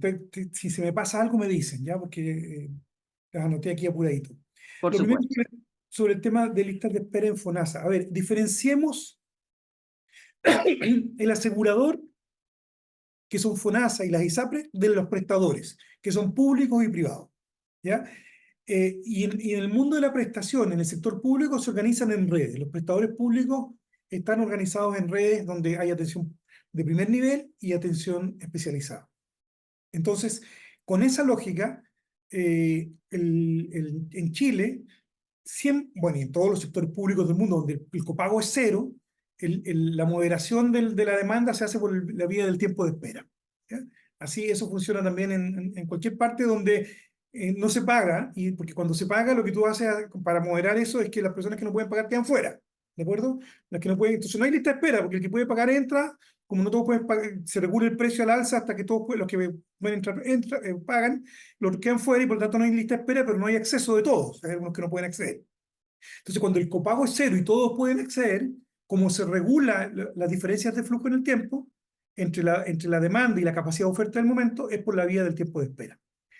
En el caso de Chile, cuando se hizo el auge, lo que logramos demostrar es que aquello que estaba bien financiado se atendía oportunamente, es decir, se garantizaba la oportunidad de 60 días, de 90 días o de 180 días, dependiendo de la patología. Se definieron ciertas patologías se puede esperar más, los cánceres se puede esperar menos, se definieron unas ciertas prioridades y quedaron un montón de cosas que no estaban con prioridad sanitaria. Entonces, ¿qué pasó? Demostramos que aquellas cosas que estaban con prioridad, que estaban bien financiadas, que había una vía clínica clara, en esos casos el tiempo de espera se cumplía. Y se cumplía a niveles similares a los que se cumple en cualquier aparato público en Europa o en los buenos sistemas de salud. Eso antes de la pandemia estoy hablando, ¿de acuerdo? Hasta el año 2019, los resultados en tiempos de espera de las patologías priorizadas auge tenían tiempos de espera que cumplían la normativa y que estaban similares a las que se producían en los países de mayor nivel de desarrollo. En cambio, aquellas que no habían sido bien financiadas, que no tienen redes bien constituidas, buenas vías clínicas, o que no son prioridad de salud, ejemplo, las varices, ejemplo, cirugías bariátricas vinculadas a la obesidad, cirugías vinculadas a lesiones menores, problemas dermatológicos, cirugías menores de ese tipo, se genera una enorme lista de espera, ¿ya? Entonces sí, hay una enorme lista de espera que a la gente no le gusta, pero generalmente la gente espera en cosas de las que no se muere. Y ese es el problema de Chile. El problema de Chile es que como tenemos el foco en salvar vidas, si tienes un problema que no te vas a morir, vas quedando para atrás. Y van entrando primero, llega la apendicitis y se atiende de inmediato. Nadie tiene lista de espera para apendicitis. Nadie tiene lista de espera para parto. El parto se atiende de inmediato, el 99,99% alcanza a llegar oportunamente, se lo atiende en buena cantidad, etc. Los cánceres entran dentro de cierto tiempo, las que están priorizados. Los cánceres que no están priorizados también se dejan en espera, eso es terrible. ¿Y por qué? Porque algunos especialistas estimaron que había cánceres que no tenían buen tratamiento. ¿Para qué vamos a gastar tratamiento? Ahí lo que hay que hacer es cuidado paliativo cuando le toque, pero no vamos a gastar recursos perdonen lo bruto, ¿ah? Eso lo dijeron los especialistas en su minuto, que esas conversaciones nunca estaban en la opinión pública. Probablemente si yo les preguntamos a los especialistas que decían eso, que al final eso queda opaco dentro. ¿Por qué se priorizó el cáncer de vesícula y no se priorizó el cáncer de pulmón? Por esta razón, ¿ya? Porque uno tenía pésimo tratamiento en ese minuto, no había cómo resolverlo y por lo tanto, dado que nos vamos a salvar vidas y vamos a gastar mucho dinero, mejor es que darle una buena calidad de vida a las personas con cuidados paliativos, más que darle falsas esperanzas de tratamiento. Eso fue un poco el razonamiento en ese minuto, estamos hablando de comienzo de este siglo, y que yo creo que se mantiene en mucho del aparato público chileno, incluso en la formación médica chilena, ¿ya? Prioridad por aquello que realmente podemos resolver con el conocimiento científico que tenemos en este minuto y los recursos científicos que existen. Entonces hay poco de crear falsas expectativas de tratamiento de cosas que no tienen solución, ¿ya? Ese es un tema que la priorización sanitaria incluye. Lamentablemente esto se habla muy poco y no sé si hay un debate público sobre este tema. Y entonces, claro, la lista es para. Eso todo esto antes de la pandemia. Después de la pandemia es un desastre. O sea, los tiempos de espera en este minuto en el aparato público son gigantescos y en el aparato y en el mundo privado están ocultos porque son tan caros los precios que al final la gente no se opera, pero no es que esté en lista de espera, es que no tiene plata para operarse, ¿ya? O pide un préstamo, o se endeuda. Pero en realidad la oportunidad de la prestación no está siendo la oportuna que debe ser después de la pandemia y todavía no lo regularizamos. Se ha ido regularizando algo, en algunas patologías mucho más rápido que otras, y en otras patologías simplemente el tiempo de espera se está acumulando. Y obviamente a la gente no le gusta y la evaluación es muy mala, digamos. La evaluación de la población respecto al funcionamiento del sistema de salud en la espera quirúrgica es mala, es totalmente reprobado el sistema, ¿ya? Y por lo tanto hay dos actores que no van a estar nunca contentos con el sistema de salud en este minuto, que son los actores políticos, que les interesa que la gente esté contenta, y la misma población. ¿Ya? La población no le importa que yo le diga que la mortalidad infantil siguió bajando, no le interesa que yo le diga que hoy qué bueno que ahora en Chile ya no hay, tenemos más alta expectativa de vida, a él le duele la espalda, no lo han podido operar y le importa poco que yo le venga con cuentos de que los indicadores están bien. ¿Ya? Entonces, ojo, por eso hay que cumplirle a todos, y en este momento hay al mundo político y al mundo del enfermo, no se le está cumpliendo como se espera. ¿Ya? Esa es la realidad en la pospandemia. ¿Vamos a poder recuperarnos? Bueno, yo espero que sí. Yo espero que lleguemos por lo menos a los niveles que teníamos en el 2019, en el curso de los próximos 2 años, y ojalá de ahí para adelante podamos ir tirando para arriba. Pero no está tan fácil porque la acumulación de problemas de gente que no consultó, la cantidad de gente que salió de hacer prestaciones. Tenemos menos profesionales haciendo prestaciones. En el mundo privado se encarecieron mucho los precios y hace que muchos profesionales prefieran hacer una sola cirugía, ganan lo mismo que si hicieran 10 en el aparato público, o sea, en el sector privado, y por lo tanto la cantidad de oferta que estamos teniendo es menor en algunas especialidades. Mira, y depende además, porque en el agregado evidentemente se hacen más cosas que antes, etcétera, pero en ciertas áreas no. Entonces la verdad es que el diagnóstico todavía de cómo vamos a ir regulando esto, yo por lo menos no lo manejo en este minuto. Probablemente si le preguntáramos al actual subsecretario de redes asistenciales lo tiene mucho más claro y tiene un plan de trabajo al respecto, pero lo que uno mira desde la academia y desde la conversación en la trinchera es que estamos todavía lejos de llegar a los niveles en que estábamos en el 2019. Y las listas de espera, como les digo, son propias de los aparatos públicos en la medida en que el copago es cero, que ahí no está la limitante de acceso. ¿Ya? Y en el sector privado no se ven porque es que simplemente la gente no se puede atender. O sea, el más pobre queda afuera y queda afuera, punto. Entonces no está en la lista de espera, pero todos sabemos que tiene que operarse. Después están los pacientes crónicos complejos. ¿Cómo se atienden en Chile? Bueno, depende, el más complejo se atiende en el nivel de especialidad, digamos. Ojo, la estrategia de atención primaria en el mundo de la prestación equivale a decir que funcionen bien las redes para nosotros. Ya, una buena red integrada, integral de servicios de salud es la estrategia de atención primaria aplicada al mundo de la prestación, ya, en la doctrina de la familia OPS, ya, en el mundo de América Latina. Es decir, una buena atención primaria es aquella que hace que se resuelva en el establecimiento que corresponde la patología que corresponde. Y por lo tanto, la mayoría de las hipertensiones se controlan ambulatoriamente, pero si hay una compleja, de difícil manejo, con un paciente que además es diabético, se lo maneja un internista en el nivel especializado, ¿de acuerdo? En el dispositivo especializado. Entonces está bien, eso es parte de la estrategia, ¿ya? De que algunas cosas se resuelven donde corresponde y las otras se resuelven donde corresponde. Y cada uno hace bien lo que tiene que hacer, ¿ya? Eso en Chile, en la norma está perfectamente bien, funciona muy bien en lo materno, en lo ginecológico, en lo infantil, en todo el mundo de la pediatría.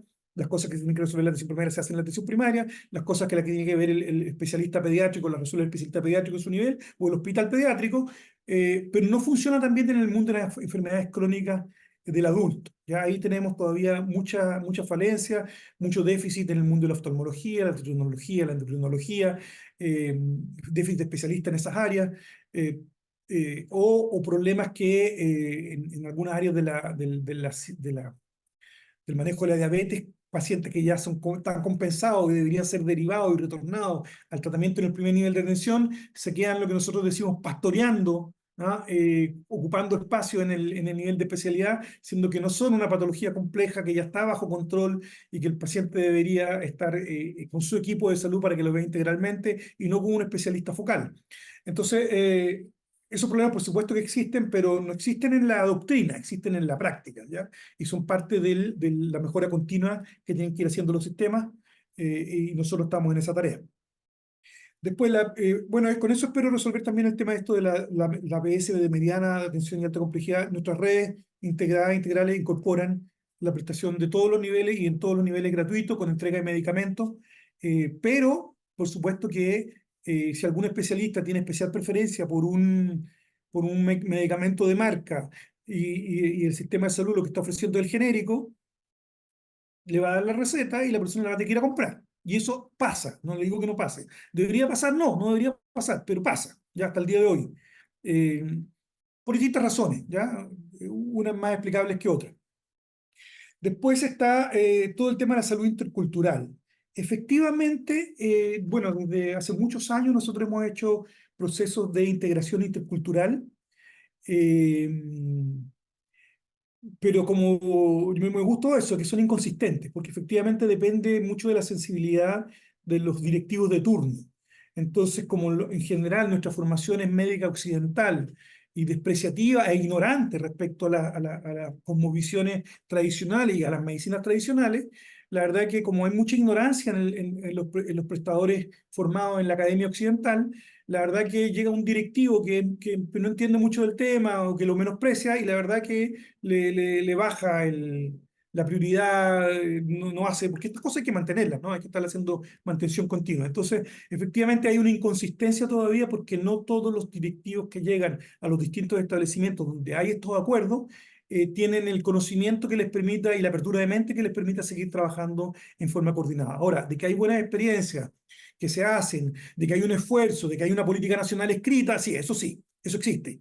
Pero de ahí a que en la práctica el gestor que se gana el concurso público en el territorio no lo escoge solamente por eso, lo escoge por otras razones, tiene un muy buen currículum, y a lo mejor en ese punto no está bien, pero le ganó a todos los demás, y bueno, y queda allí, y por lo tanto en ese territorio el mundo de la integración de lo popular y lo tradicional con el mundo de la medicina occidental se ve que sufre una disminución en su prioridad y por tanto se pierden experiencias valiosas, se pierden continuidades. Todavía estamos en una fase de transición que yo creo que va a durar unos cuantos años, mientras nuestras universidades sigan haciéndonos creer que lo único que hay en el mundo es la medicina occidental, ¿ya? Y todavía falta para que eso cambie. Después, en términos de apoyo a los médicos, desde hace muchos años hay algunos apoyos a los médicos de atención primaria con teleasistencia, sobre todo en dermatología, en cardiología. Lo que nosotros tomábamos en atención primaria el electrocardiograma y nos lo informan cardiólogos que están en una casa, en un sector de Santiago, donde están un montón de cardiólogos respondiendo los electrocardiogramas de todo el país. ¿Ya? Podrían estar en cualquier parte, en realidad. Podría estar en Tumbuctú, podrían estar en Medellín, da lo mismo. Llega el electrocardiograma y lo informan y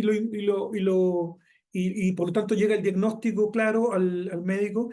Y durante la pandemia se desarrollaron algunas especialidades de teleasistencia, de teleinterconsulta, que se han mantenido, pero todavía es un mundo en desarrollo, ¿ya? Efectivamente, yo creo que en lo que era nuestro sueño hace unos años atrás, de que el equipo de salud vaya al domicilio de la persona y vaya con todo el sistema de salud en su celular detrás, es decir, que si tiene una duda, ve a la señora y tiene un problema, le saca allí mismo la foto y se conecta con el colega especialista y le consulta si le ajusta el tratamiento o no le ajusta el tratamiento allí en línea. Eso todavía no está pasando, siendo que están todas las condiciones para que ocurra, porque si bien la gente no tiene todavía total acceso a la tecnología, los profesionales que andan en visita domiciliaria sí, ellos andan con su celular personal, aunque sea, y podrían perfectamente ser apoyados por colegas a distancia. Hay bonitas experiencias de eso, están publicadas, pero todavía no son el estándar de funcionamiento de nuestro sistema de salud. Conozco experiencias incluso más lindas en Perú, de la misma línea, pero tampoco son el estándar todavía. Sin duda alguna, si todo va bien, van a ser el estándar en los próximos años. Bien, muchísimas También. gracias, Ricardo. Yo pienso que has completado tus preguntas y tus respuestas que ha planteado el auditorio sugiero lo siguiente, hagamos unas 2 o 3 preguntas adicionales porque también quiero considerar el tiempo. Sé que en Chile están 2 horas por encima de nosotros y están muy cerca ya casi de su cuarto de noche y no quiero abusar mucho del tiempo. Y habrá otras Le oportunidades podríamos de dar profundizar. un minuto a lo mejor a Alexis o a Alejandro si quisieran decir Sí, algo, y entonces complementar. eso quería. Quería que las profesoras nos dieran unas 2 o 3 preguntas y diéramos espacio a nuestros invitados, Alexis, que está aquí con nosotros, y a Alejandro, que pudieran expresar lo que consideren en su momento de lo que han escuchado y darnos ese mensaje para Colombia que me parece muy importante escucharles. De modo que adelante, profe Beatriz, profe Olga Lucía, unas 2 o 3 preguntas adicionales y damos espacio para que nuestros invitados también puedan participar en la respuesta. Adelante. Tenemos una pregunta más atendiendo a la sugerencia del doctor Juan Eduardo y es de la doctora Amparo Valencia. ¿Cómo hacemos desde la atención primaria en salud cuando los profesionales de la salud solo se enfocan en atender la enfermedad, como han hecho en el ejemplo chileno? Tenemos una pregunta más para poder terminar este bloque y es la siguiente. ¿Cuáles serían las estrategias que se pueden tener en cuenta para mejorar los indicadores de enfermedades crónicas, como han hecho en Chile, Foque, las cuales no muestran actualmente indicadores favorables? Esta pregunta la hace la doctora María Virginia Pinzón. Adelante, doctor Fabri. Bien, no sé si Alexis, ¿tú quieres decir esto de lo que estamos haciendo con el CICEP ahora? Sí, puede ser. Hola, buenas tardes, buenas noches acá en Chile. Un gusto acompañarle. He escuchado atentamente sus preguntas y observaciones, me parecen bastante interesantes. Les voy a hablar desde el rol que tengo ahora, no desde OPS, desde manejar un centro de salud familiar en un distrito de Santiago que es de población de escasos recursos, de clase media baja. Ahí tenemos un centro de salud familiar con 30.000 inscritos que se atienden en diferentes sectores del centro y desde la estrategia de atención primaria, yo creo que podríamos hilar varias cosas que se han conversado acá, sobre todo con la resolutividad del primer nivel de atención y este famoso concepto de listas de espera y de tiempos de espera o de la mediana de tiempos de espera. Quizás hay algo bastante interesante también que, si bien no vamos a desconocer los largos tiempos de espera que existen para determinadas patologías o para determinadas condiciones o intervenciones, también se ha reforzado bastante con la resolutividad de la atención primaria, puesto que, por ejemplo, mi dispositivo tiene una sala de oftalmología y una sala de otorrino y un mini pabellón de cirugía menor ambulatoria puesto. Por lo tanto, este primer nivel de atención entra ya en un limbo un poquito de si es primer nivel de atención o segundo nivel de atención, puesto que tenemos un cirujano, un médico de familia, otorrino, oftalmólogo, que van resolviendo, sí, patologías de baja complejidad, pero tratando de evitar este embudo o esta cola de lista de espera de atención primaria. Eso también se complementa con la red articuladora municipal o comunal, ya que el centro que está más próximo a mi territorio, si bien no tiene estos dispositivos, nosotros recibimos los usuarios de ese territorio. Ese otro dispositivo tiene un mamógrafo, por lo tanto nosotros derivamos nuestra usuaria a ese mamógrafo y vamos armando esta red local, municipal, distrital. Por lo tanto, el concepto de primer nivel es un primer nivel que está un poquito también ahí nebuloso, que complementa como otros niveles de atención. Y yo creo que ha sido también un puntal y uno de los grandes éxitos de los indicadores sanitarios. Ahora, cuando hablamos de enfermedades crónicas no transmisibles, quizás también uno de los grandes éxitos que se tiene es la priorización que imparte el Ministerio de Salud por alcanzar coberturas y compensaciones de determinadas enfermedades.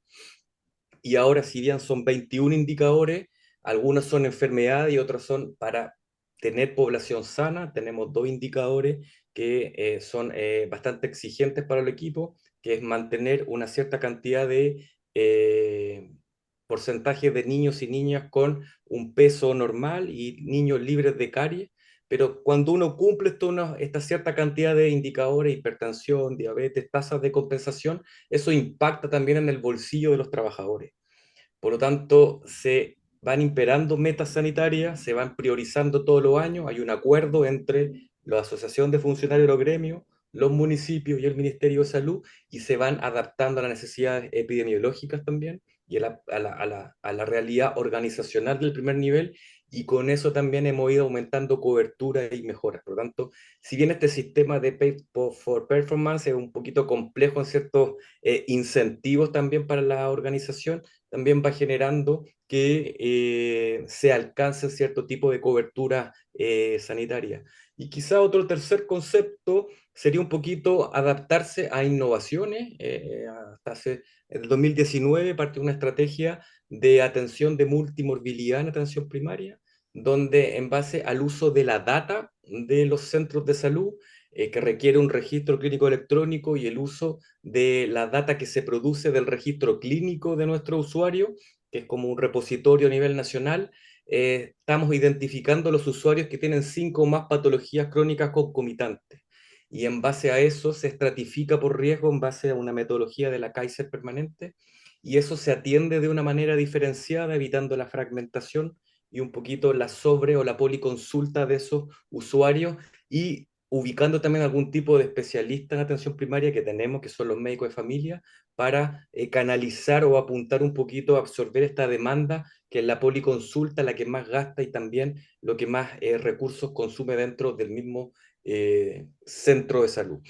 Por tanto, este concepto de red integrada yo creo que es lo fundamental, la territorialización, conocer nuestro tope de usuarios. En mi centro son 30.000, dividido en tres sectores de 30.000, pero entendiendo que también este primer nivel es bastante complejo, son 12 diferentes tipos de profesionales que intervienen, desde psicólogos, hay consultorías también entre el hospital y la servicio de atención primaria de psiquiatras o de otros componentes que no se pueden derivar fácilmente por lo atochado de las listas de espera, las camas. Por lo tanto, esta red articuladora y este primer nivel bastante fortalecido creo que es la base un poquito de la estructura del sistema de atención primaria chileno. Eso. Muchísimas gracias, Alexis. Muchísimas gracias por tu ampliación y con toda seguridad haremos otro seminario, otro conversatorio para mirar esos detalles de funcionamiento de las redes que van progresando. Digamos, uno podría decir, Alexis, que la primera década, en los 90, hicimos unos equipos de tal forma. En el 2000 teníamos en tal forma, en el 2010 en tal forma y en el 2020 estamos pensando unas cosas totalmente diferentes. Esto es progresivo, se va modificando de acuerdo a los contextos, de acuerdo a la tecnología, de acuerdo a los recursos y de acuerdo a las metas que los países tienen. Y por lo tanto, los colombianos debemos aprender de esas experiencias. Y es un poco el llamado a la academia que está aquí presente, a los docentes y a los estudiantes, ese ánimo de aprender cómo se hace, cómo se ha hecho, para ver cómo lo adapto y lo pudiera aplicar en mi territorio, en mi región, para lograr mejores resultados de salud pública, porque es muy interesante. Cuando uno tiene en la mente resultados de salud pública, es diferente como director de hospital a un director de hospital que está solo preocupado por la sostenibilidad financiera y por facturar. Especialistas en facturación, eso es una técnica, es una forma, pero yo pienso que la mentalidad, y yo llamo atención a los académicos aquí presentes, que necesitamos directores de hospitales cercanos a las metas de salud pública, cercanos a los resultados en salud y no tanto a los resultados financieros, entendiendo que hay que tener sostenibilidad y hay que ser eficientes, pero principalmente hay que estar priorizando las metas y eso requiere una formación especial. Le paso la palabra a Alejandro porque me parece importante escucharle y decirles que esto está apenas abriéndose, la posibilidad de continuar otros conversatorios donde podamos profundizar con las múltiples preguntas e inquietudes que aquí existen en nuestro auditorio. Adelante, Alejandro. Muchas gracias, Juan Eduardo. Mira, bueno, primero saludarlos, buenas noches, estuvimos atentos a toda la presentación. La verdad es que hay un elemento adicional que de alguna manera a mí como economista, yo soy magíster en negocios, son de esos que el doctor Fábrega dice que escribimos con letras chicas. Pero la verdad que lo que hacemos es complementar desde este espacio el trabajo. Y una de las cosas que desde el sistema chileno y que hemos visto en otros sistemas también, como en el País Vasco y bueno, y en otros que están trabajando el tema de RIS, que de alguna manera ordena y permite a los equipos tener cierta sintonía con todo esto que se está trabajando. Es lo que denominamos nosotros el Plan de Salud Comunal. El Plan de Salud Comunal es un documento escrito, ¿sí? Que formalmente lo que hace es generar un acuerdo entre, digamos, el equipo gestor en el territorio, que es el equipo de atención primaria, con el equipo regulador, que es el Ministerio de Salud, que también de alguna manera lo que hace es ponerle ciertos límites a las actividades, y ahí de alguna manera responde a esta pregunta de cómo hacemos para motivar a los equipos en el trabajo. Bueno, los equipos en el trabajo en atención primaria, a través de este plan de salud comunal, establecen los objetivos institucionales, ejecutan eventualmente un diagnóstico de salud, por lo tanto, le ponen foco a aquellas cosas que en cada territorio, ¿sí? En cada comuna, en cada municipio, son relevantes para mantener a la población sana, que es principalmente el foco de la atención primaria.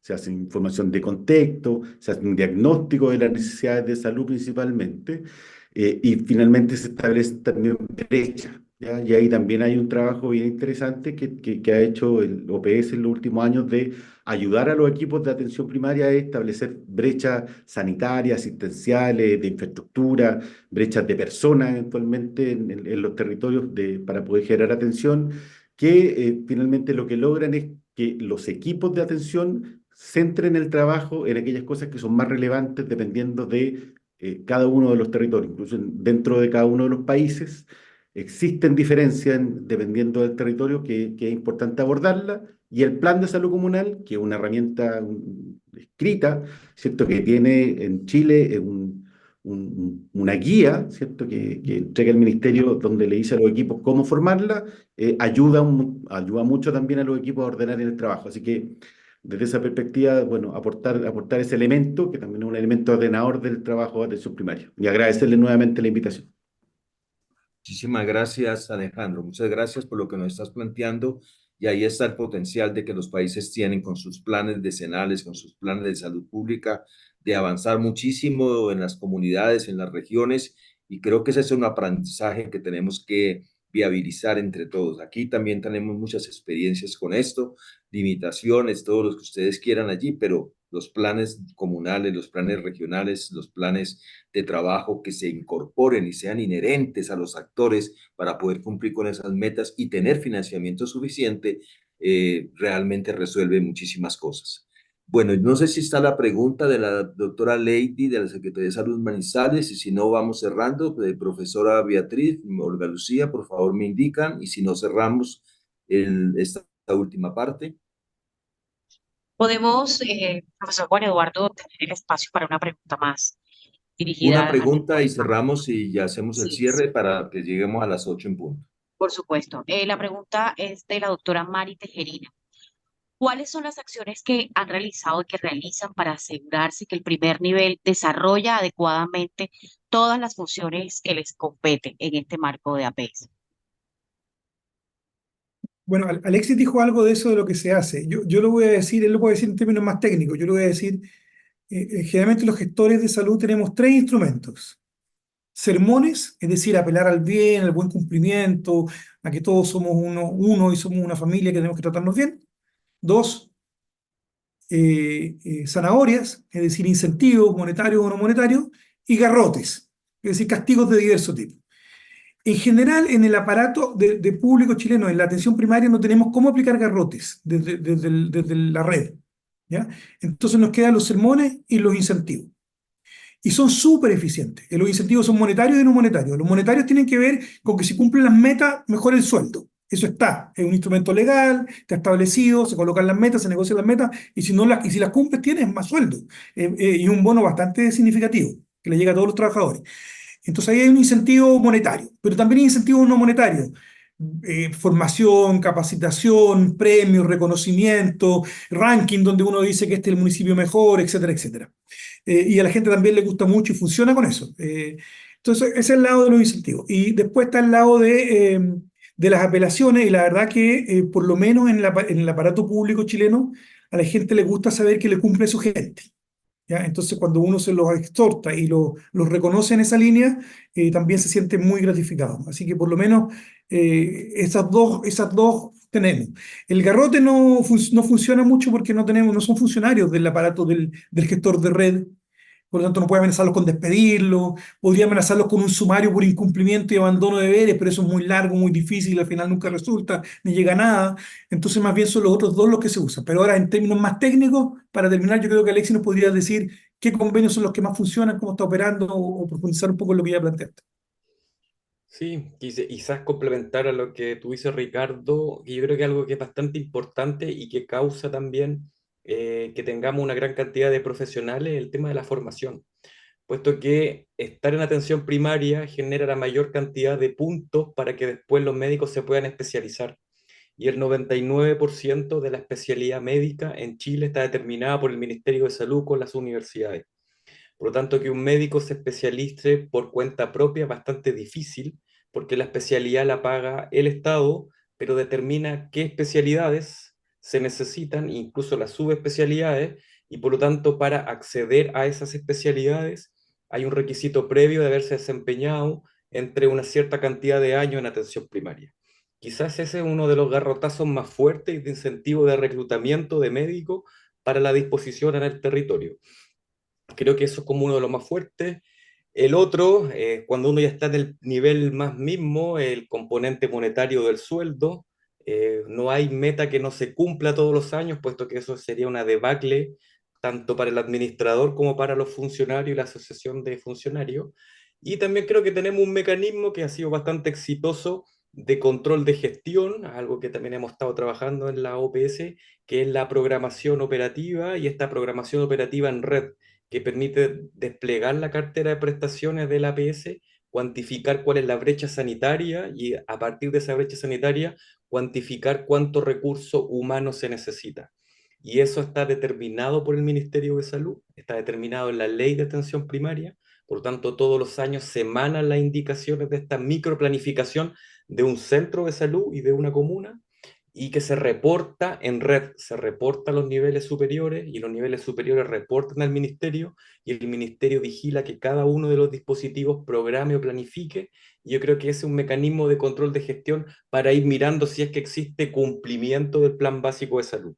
Pero creo también que el sistema de formación y de incentivo de que la captura de la especialidad médica sea por parte del Estado ayuda a que también el sistema primario sea bastante robusto. Muchísimas gracias. Muchas gracias por su participación, Ricardo. Gracias, Alexis. Gracias, Alejandro, por su participación. Yo pienso, como les decía previamente, la academia, los docentes, los estudiantes, tenemos que tener la mente abierta, escuchar, aprender, para ver cómo aplicamos en nuestros territorios la generación de una cultura, porque esto es una cultura que lleva sus años y que hay que tener una cultura con una visión de optimismo. O sea, muchas veces uno puede tener realidades muy complejas y muy difíciles y casi que uno diría, es imposible hacer ese cambio, es imposible avanzar en eso. Pero cuando nos muestran resultados de experiencias interesantes como la que tiene Chile, que no es perfecta, porque es importante reconocer eso y Ricardo Fábrega lo ha reconocido, no es perfecta, pero es un camino que se ha recorrido. Hay diferencias con Colombia. En el caso específico de Colombia, Colombia tiene una ventaja, tiene un sistema de aseguramiento universal que es único y que no está repartido, que no tiene dos personas que estén allí trabajando, hay un fondo único, hay un ADRES, hay una administración de recursos del Estado único, que Chile no lo tiene. Chile tiene FONASA y tiene las ISAPRES. Colombia ha logrado unificar y esa es una ganancia importante que todos somos conscientes de eso. Colombia tiene un desarrollo muy importante de protección del gasto de bolsillo. Con un 15-16% hemos logrado eso y tenemos que protegerlo, tenemos que proteger esa ganancia porque es una ganancia para Colombia. Chile tiene una deuda todavía, pero posiblemente es porque tiene un sistema privado supremamente costoso, altamente costoso, y ese sistema lógicamente apunta a que lleve a mayor gasto de bolsillo por parte de un segmento pequeño de la población. Ellos como chilenos tendrán que resolver eso en su tiempo y sabemos que tienen debates en ese sentido.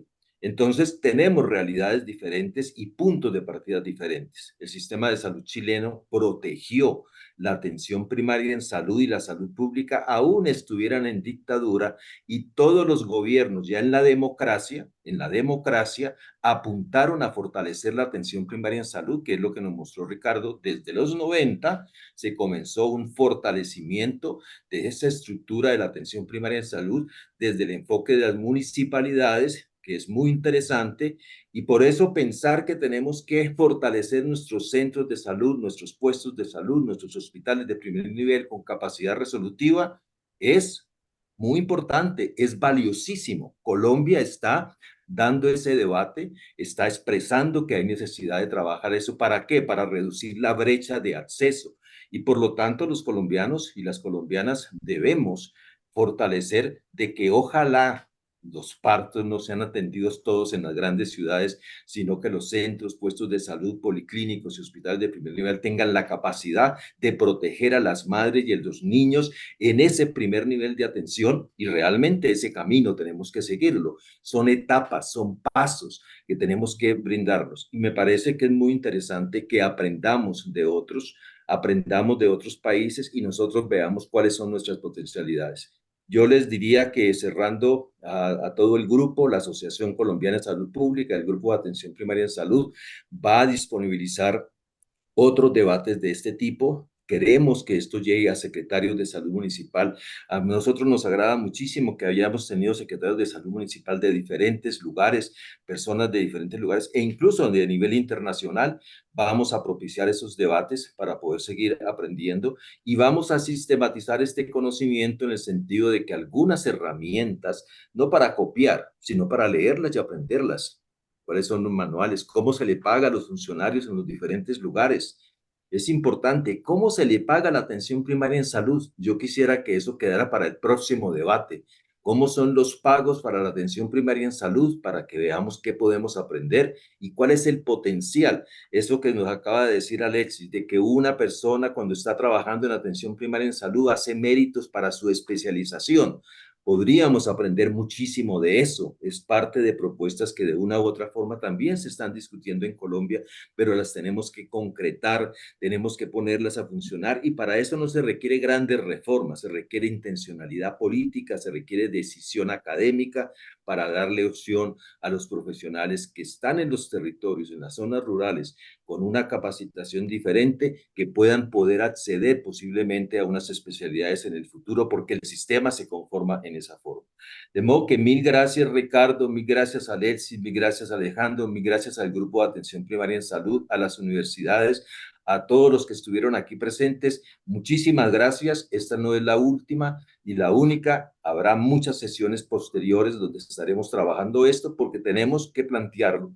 La Asociación Colombiana de Salud Pública quiere colocar espacios de aprendizaje para saber que las nuevas generaciones de salud pública en Colombia tengan diferentes opciones, sean innovativos, tengan creatividad y, lo más importante, que tengan principios y valores para lograr metas de salud en sus territorios, en sus regiones, por sus familias, por sus comunidades, y en eso queremos contribuir para las nuevas generaciones. Ricardo, mil gracias. Nos veremos en Muchas una gracias a próxima ustedes. oportunidad. Una sola última cosa, Adelante, Ricardo.